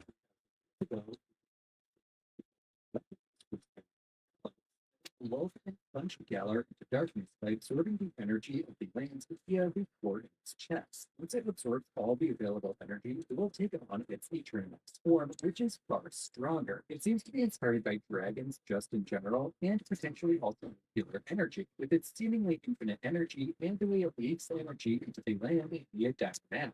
While that is all the legendaries they put into the base games like Sword and Shield, there are still quite a few that were added to the DLC as well, like Hubspoon and Urshifu. Hubspoon trains hard to attain perfection, and it can become a more focused player when it pulls its air. It has to work hard to train both its body and its mind before it can evolve. But not all Hubspoon get the chance to evolve, because the only way for it to evolve is 3 special scrolls Mustard has in his dojo. Using these scrolls, it can learn one of 2 moves which will determine which version to evolve into. If it reads the scroll of darkness, it will become version of single strike. A fighting dark type with the unique move Wicked Blow. If it reads the scroll of waters, it will become rapid strike. If fighting water type with unique move Surging Strikes. Both of these moves are incredibly good as they always crit. What will make Urshifu a truly broken Pokemon is its unique ability Unseen Fix, which allows its attacks to go through protect. It is truly one of the most broken Pokemon ever created, but somehow it's not even the most broken Pokemon introduced in the game. Oh yeah, bro. The horses, though,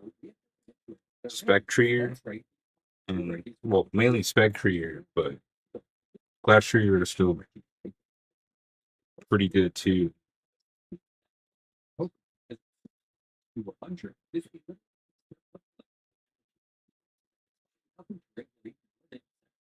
much like the other Reggies, Regieleki was originally formed by Regigigas before it was saved away by people who started to fear the power of hell. Regidraco, on the other hand, is made of crystallized draconic energy, supposedly has all the powers of every dragon-type Pokemon. It too was created by Regigigas before being sealed away. But besides that, we don't have much information on this Pokemon. We're getting to the point where the Pokemon we're talking about are still relatively new, meaning the information we have on them is limited. So if these descriptions seem to be getting shorter, that's because they probably are. The last trio of Pokemon introduced in Galar is Calyrex and its 2 horses, Glastrier and Spectrier. Calyrex is a bit of a wild Pokemon, like it had figured itself. Apparently, it used to rule the entirety of Galar back in ancient times. It is known as the King of Nocturnal Harvests. We can even see the future to an extent, as it once saved a Pokemon from a meteor that was going to kill it. However, it lost power over time, and as humans grew, their reliance on Calyrex dwindled, leading to it becoming nothing more than a fable. When at full power, Calyrex is capable of wielding the reins of power, an item that allows it to ride either Glastrier or Spectrier. Glastrier is pretty strong on its own, with the most prevalent space being 100 times as hard as diamonds. It can be belligerent and bold, both literally and figuratively. Spectrier dashes through the night, observing the life force of creatures around it. It senses its surroundings using all of its senses except sight. If these horses are ridden by their master, they gain a new ability, as one, which combines the abilities of the horses with the ability of Calyrex. The relationship for these 3 seems to be drawn from the legend of Brian Boyle and the Puka, an old Irish legend where Brian takes a horse named Puka using a special bridle which contained the hair of the horse itself, much like the Arians of Unity. And the last Pokemon introduced in Galar is Zarude. Zarude lives in forest. Disappointed in this Pokemon, bro. Here, however, are toward up Zarude, they help the plant like a grow, so it's not like evil. Zarude also has a secondary form known as Zarude Dada, which is almost identical, except at one point it cared for a human child, which changed it to be less fun. Okay, we're almost there. Just one more region and we're done. This video has been a massive undertaking, so I hope you all enjoyed. If you have watched all the way through up to this point, seriously, thank you. It really means a lot to me that you would give up over an hour of your day to watch this. Now, without further ado, let's get into Paldea and its legend. Right off the bat, we have a legendary quartet to cover, the Treasures of Ruin. The Treasures of Ruin originated from a region far to the east of Paldea and were brought across the land by a merchant who sold them to the king at the time, who was obsessed with riches. While the treasures were dormant when they arrived, over time they were awoken by the king's greed, and the quartet then went berserk, threatening the stability of the entire kingdom. They were later imprisoned in 4 shrines across the region and were sealed with stakes that must be removed from the ground before they can be open. The first is Roshian, the tablets of ruin. It drains the life force from vegetation and causes entire forests to wither within seconds. It first manifested for the drug of a person who was punished for writing the evil deeds upon the tablets. Next is the Sword of Ruin, Xian Tao, who can control over 800 tons of snow at a time, causing massive avalanches. In classic cat fashion, though, Roshian just wants to play in the snow and is oblivious to the damage it has done. It is the embodiment of the hatred people have for the sword that now hangs from its mouth. Following Xian Kao is the vessel of Ruin, Ting Lu, whose head is so heavy it creates ravines 160 feet simply by smashing it into the ground. It is the embodiment of the fear that was poured into the vessel upon its head. And finally are the deeds of Ruin, Qi Yu, which can control flames that burn at over 54 temperatures Fahrenheit. Qi Yu. Spoon lava with no issue at all, and melts the rocks and sand it passes. It is the embodiment of the envy that resides within the sheets, as they were the root causes of multiple conflicts. The four treasures of Ruin are based on the four perils of Chinese mythology: chaos incarnate and gluttonous beast, a vicious tiger, and a recorder of evil deeds. The four perils have a lot more depth than just that, though, and I can't really get into them in this video. Following the treasures of Ruin, we have our final mascot, legendary Rhydon and Rhydon. These two are pretty cool, because they're essentially the same Pokemon at different points in their evolution. Rhydon is the ancient prehistoric ancestor of Cyclozar, and Rhydon is what it evolves into. Maybe this information comes from the AI version of the professor, but another version of the professor suggests that these two are alternative versions of Cyclozar from entirely different timelines. Whichever one you choose to believe is up to you. One of the defining features of both these Pokemon is actually just how little we know about them. Basically, all the Pokedex entries say is that we know nothing about them, and they're really strong. One thing we do know, though, is that they're both mentioned in the Scarlet and Violet books, with Rhydon being mentioned as the White King and Rhydon being mentioned as the Iron Serpent. These two are, of course, very closely related to the respective paradigm Pokemon, and both obviously take inspiration from motorcycles. Maybe a bit more than just inspiration, it would be honest. Our final legendary trio is unfortunately probably also the lamest one. Look, I'm not here to be a hater, but the Lilial three are just so boring. Sorry, they're considered the heroes of Kijikazu and were worshipped after they protected the land from Overpowered while under the control of Vectorant. All three were once incredibly weak Pokemon, but their desire to improve their flaws led them to Pecharunt, who helped them do just that. Pokebroly was once weak, but thanks to Petchurant's toxic chain, became strong. Monkey was once committed but became intelligent. Serendipity was originally an ugly bird and became a beautiful one, both because of their mythical as well. Although I'm not sure I see really that Serendipity desire. This whole trio is likely inspired by the Japanese folktale Momotaro, in which a boy named Momotaro is born up at the beach and then travels with a dog, a monkey, and a pheasant to fight a bunch of ogres. I'm assuming I don't need to explain how this inspiration connects, so let's just move on to Ogerpon, who I just adore. What a queen. She loves mischief, she's curious. I mean, what's not to love? Ogerpon is one of the few Pokemon that gets named Ogerpon.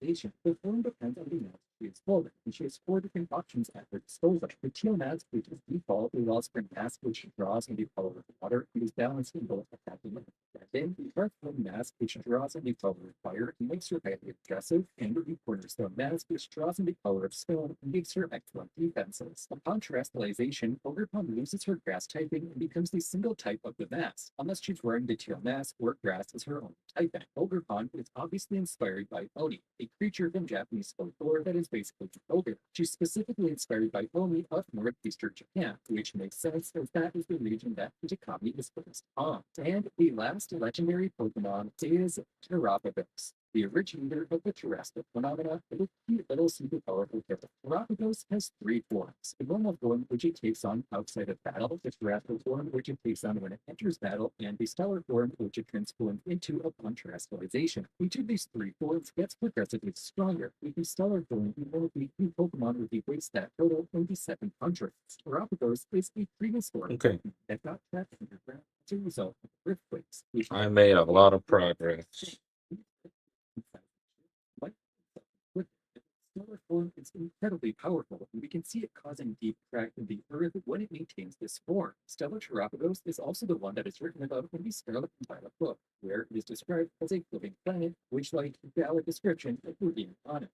This form has a unique ability that is kind of like Cloud9, but on steroids, as it will neutralize all weather effects and terrain effects when it is activated. Additionally, Terrapagos does not suffer the drawbacks that are normally attributed to the stellar terrestrialization, most likely because it is the one that invented stellar terrestrialization. As for inspiration, there are a number of different turtles in mythology, and I think they all play a part in Terrapagos. First is the rainbow shell turtle from Japanese folklore. Another is Minogami, a turtle that lived for 2,000 years and grew a tail of seaweed similar to Terrapagos' tail. And finally is the world turtle, a common idea found in many mythologies around the world. This one is of course closely related to the stellar form, as it is described multiple times as a planet. And that's all the legendaries, which means we could cover Pecharunt. It does feel kind of anticlimactic to end with Pecharunt, especially after Terrapagos, but it is what it is. Pecharunt makes poisonous mochi and likes to feed them to people and Pokemon. Those who eat it are chained to its will. This poison is generated in its shell where it is then stored. And as we already stated, it is likely inspired by the story of Momotaro or potentially the Peaches of Immortality in Chinese mythology. And that's all of them. I've got nothing else to say. Thank you for watching, and I'll see you next week. That was a pretty good video. Okay.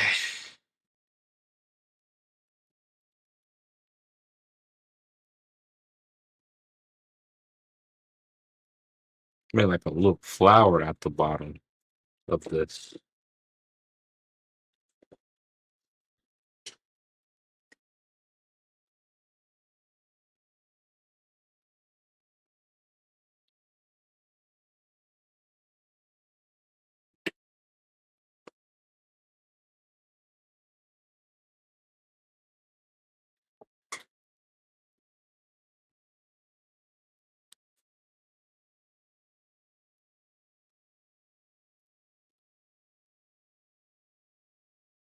Okay.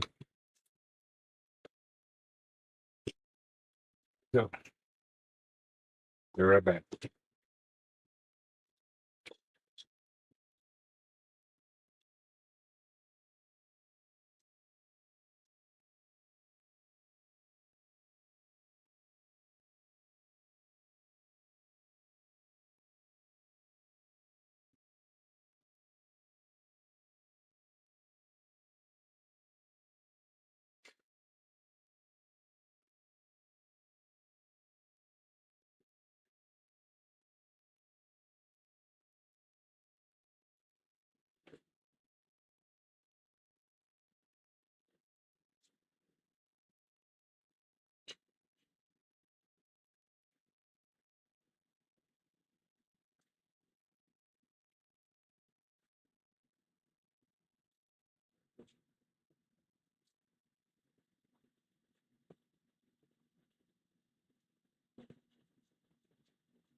Okay.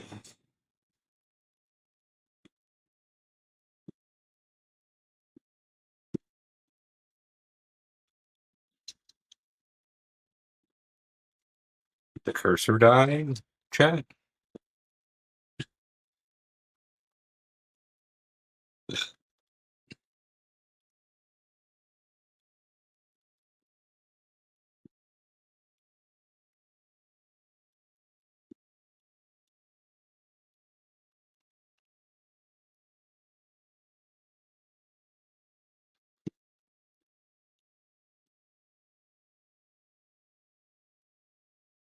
Okay. I mean, we could play something.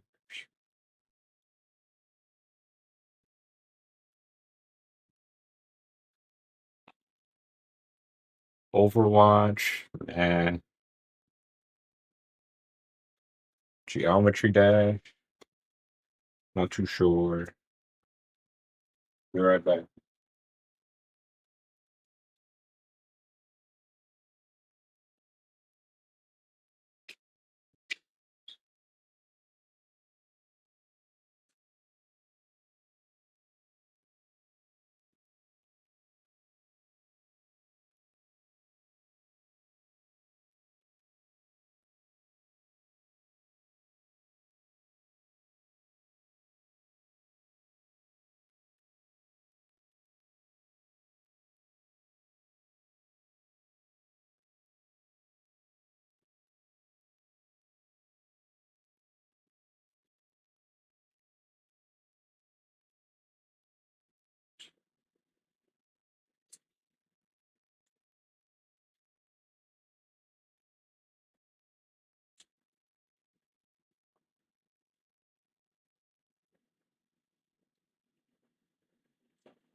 Okay, so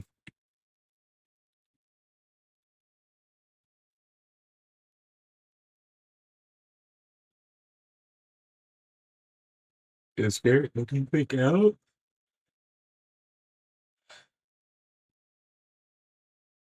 Hmm. I could play on my modded 3DS, but no.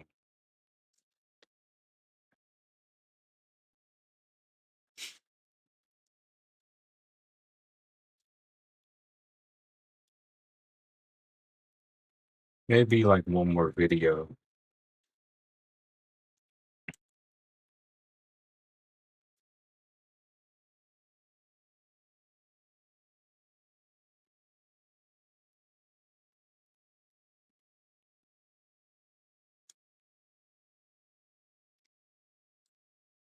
Beyblade has always been about pushing the limits of what's possible. Uh, but unlike other games where strategy alone is for the winner, Beyblade requires more of a delicate balance between shape, size, and importantly, weight. Because of this, competitive formats have been created, leading to one of the most popular and widely played formats called the Metal Fight Limited format. To give some context, the Metal Fight Beyblade anime had 3 seasons. Metal Fusion is the first season. It's hot. At last week of the year, Oh man, it's hot. Metal Fight Limited format only allowed the first 2 seasons of eight due to the massive weight gap to beat.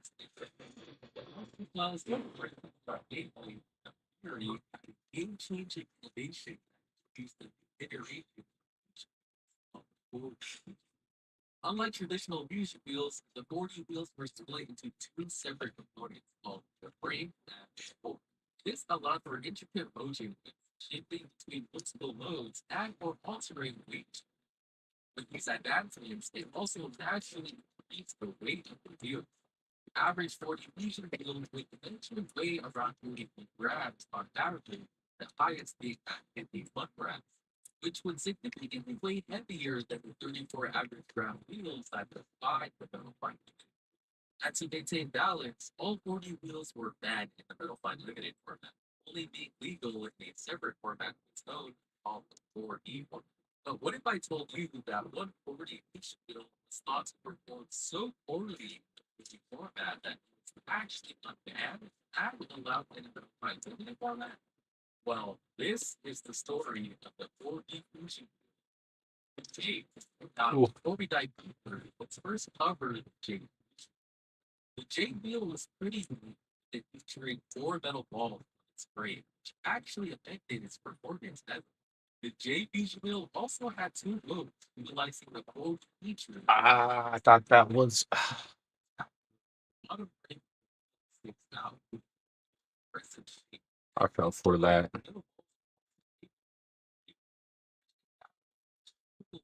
Forces the metal balls to extend towards the outer edge of the wheel, gives it more balance and exerts more force outward. In defense mode, the middle core is tugged under the frame, and the middle balls are actually locked in place, giving it a exert balance. Now, let's talk about why it was bad. See, in the 44 bat, there were already dominant forces in the meta. You have huge wheels like Flash, Ultimate Attack Wheel, Diablo, and PS Boost Wheel that turns wide to be a defense and or an attack. That feels like Duo slash Ben, which has an ultimate mix between defense and stamina. These wheels were basically the exodia of the format. Who were using these wheels were basically considered. These fusion wheels all the way typically higher than the average wheel on the J fusion stagnant. Fortunately, even with Jade having multiple features, low weight could support expensive endeavors or back up to back up. This ultimately led to Jade Fusion wheel having no place. Luckily, the Jade Fusion wheel found its place by limited format, where it was eventually allowed to be the heaviest wheel you can use in the format with the wheels averaging 34 grams of weight at the time. By the way, if you guys like this type of videos, please consider subscribing. So close to 1K after the month. Once Jade was legalized in this format, a new era of creation and players dove into its mechanics, determined to unlock every secret and help. Then, as it emerged from the shadows, they uncovered a hidden ability to do a special feature that had long been overlooked in the Pokemon format. Before we hop into the next segment, let me tell you about Engagement at Paywalker. Paywalker is the number one place to get these parts and newest generation daily providers that didn't have to play. But if you're looking to get level 5 Beyblades like the one in this video, Beyblade is the place to go. They even have all types of level 5 Beyblades from season 1 to season 3, as well as an art section building Beyblade. Some Beyblades get sold out pretty quick, but don't worry, Beyblade stocks every Friday at exactly 12 a.m. Yeah. So check out these two sites for all Beyblade instruments. Now, back to the video. The Jade wheel was classified as a defensive wheel upon release. Unknowingly, the bottom of the wheel has a hidden ability where it was extremely high in recoil, which eventually led people to start experimenting with attack. This led players to utilize Jade as an attacker, specifically a bounce attack.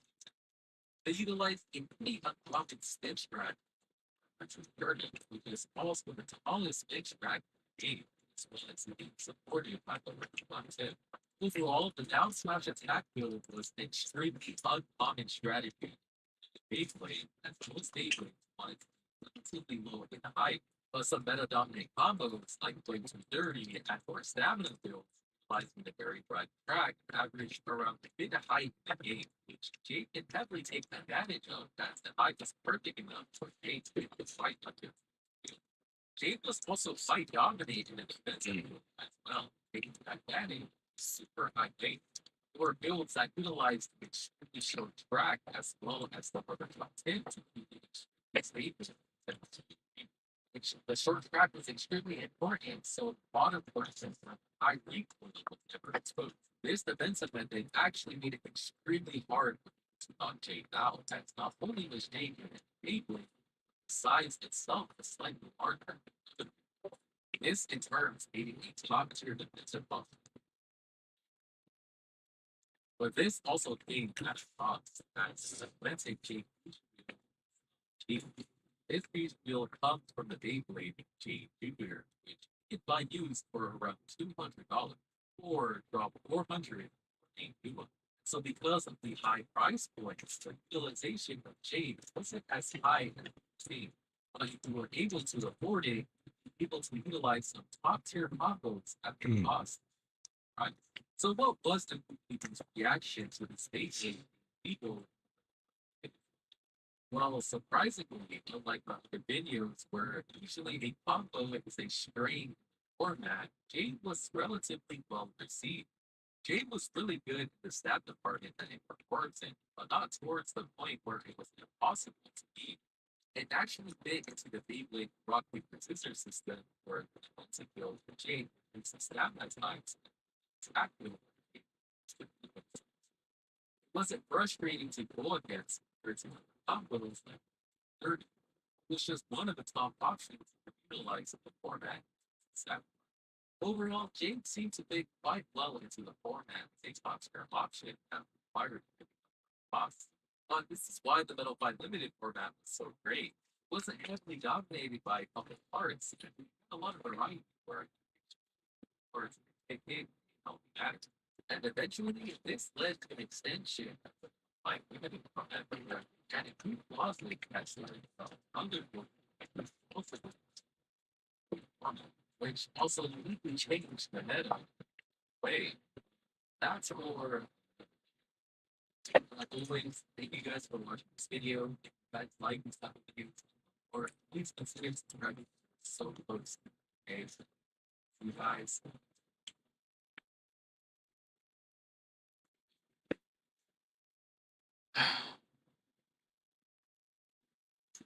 Mm,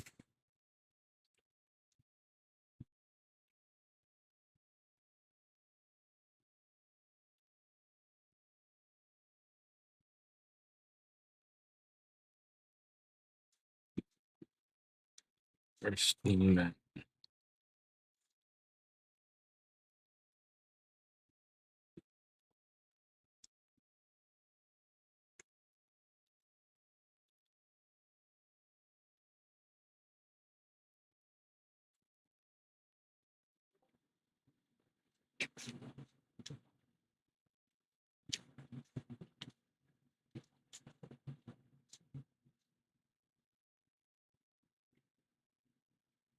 Whoa.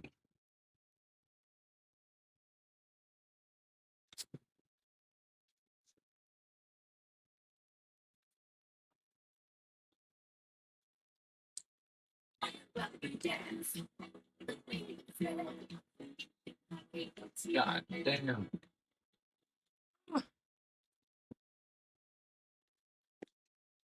What is happening?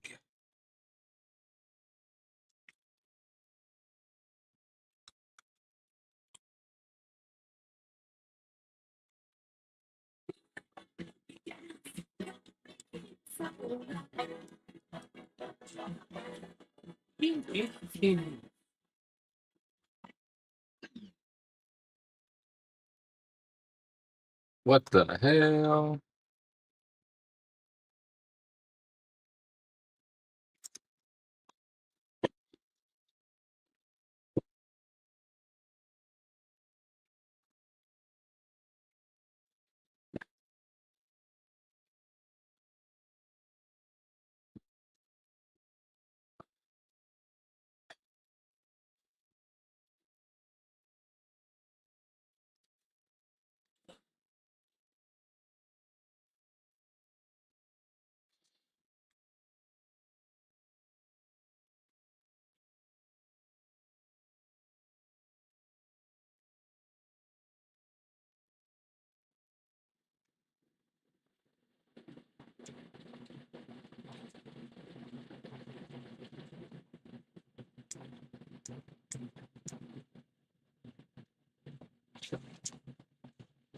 That's right. I forgot.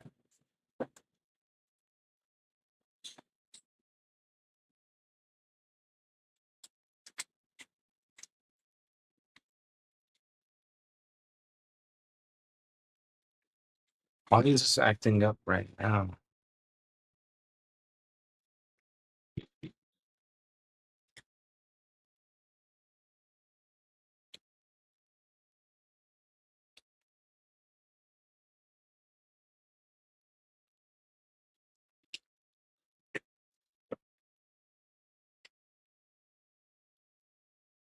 Well, might have to reset the screen.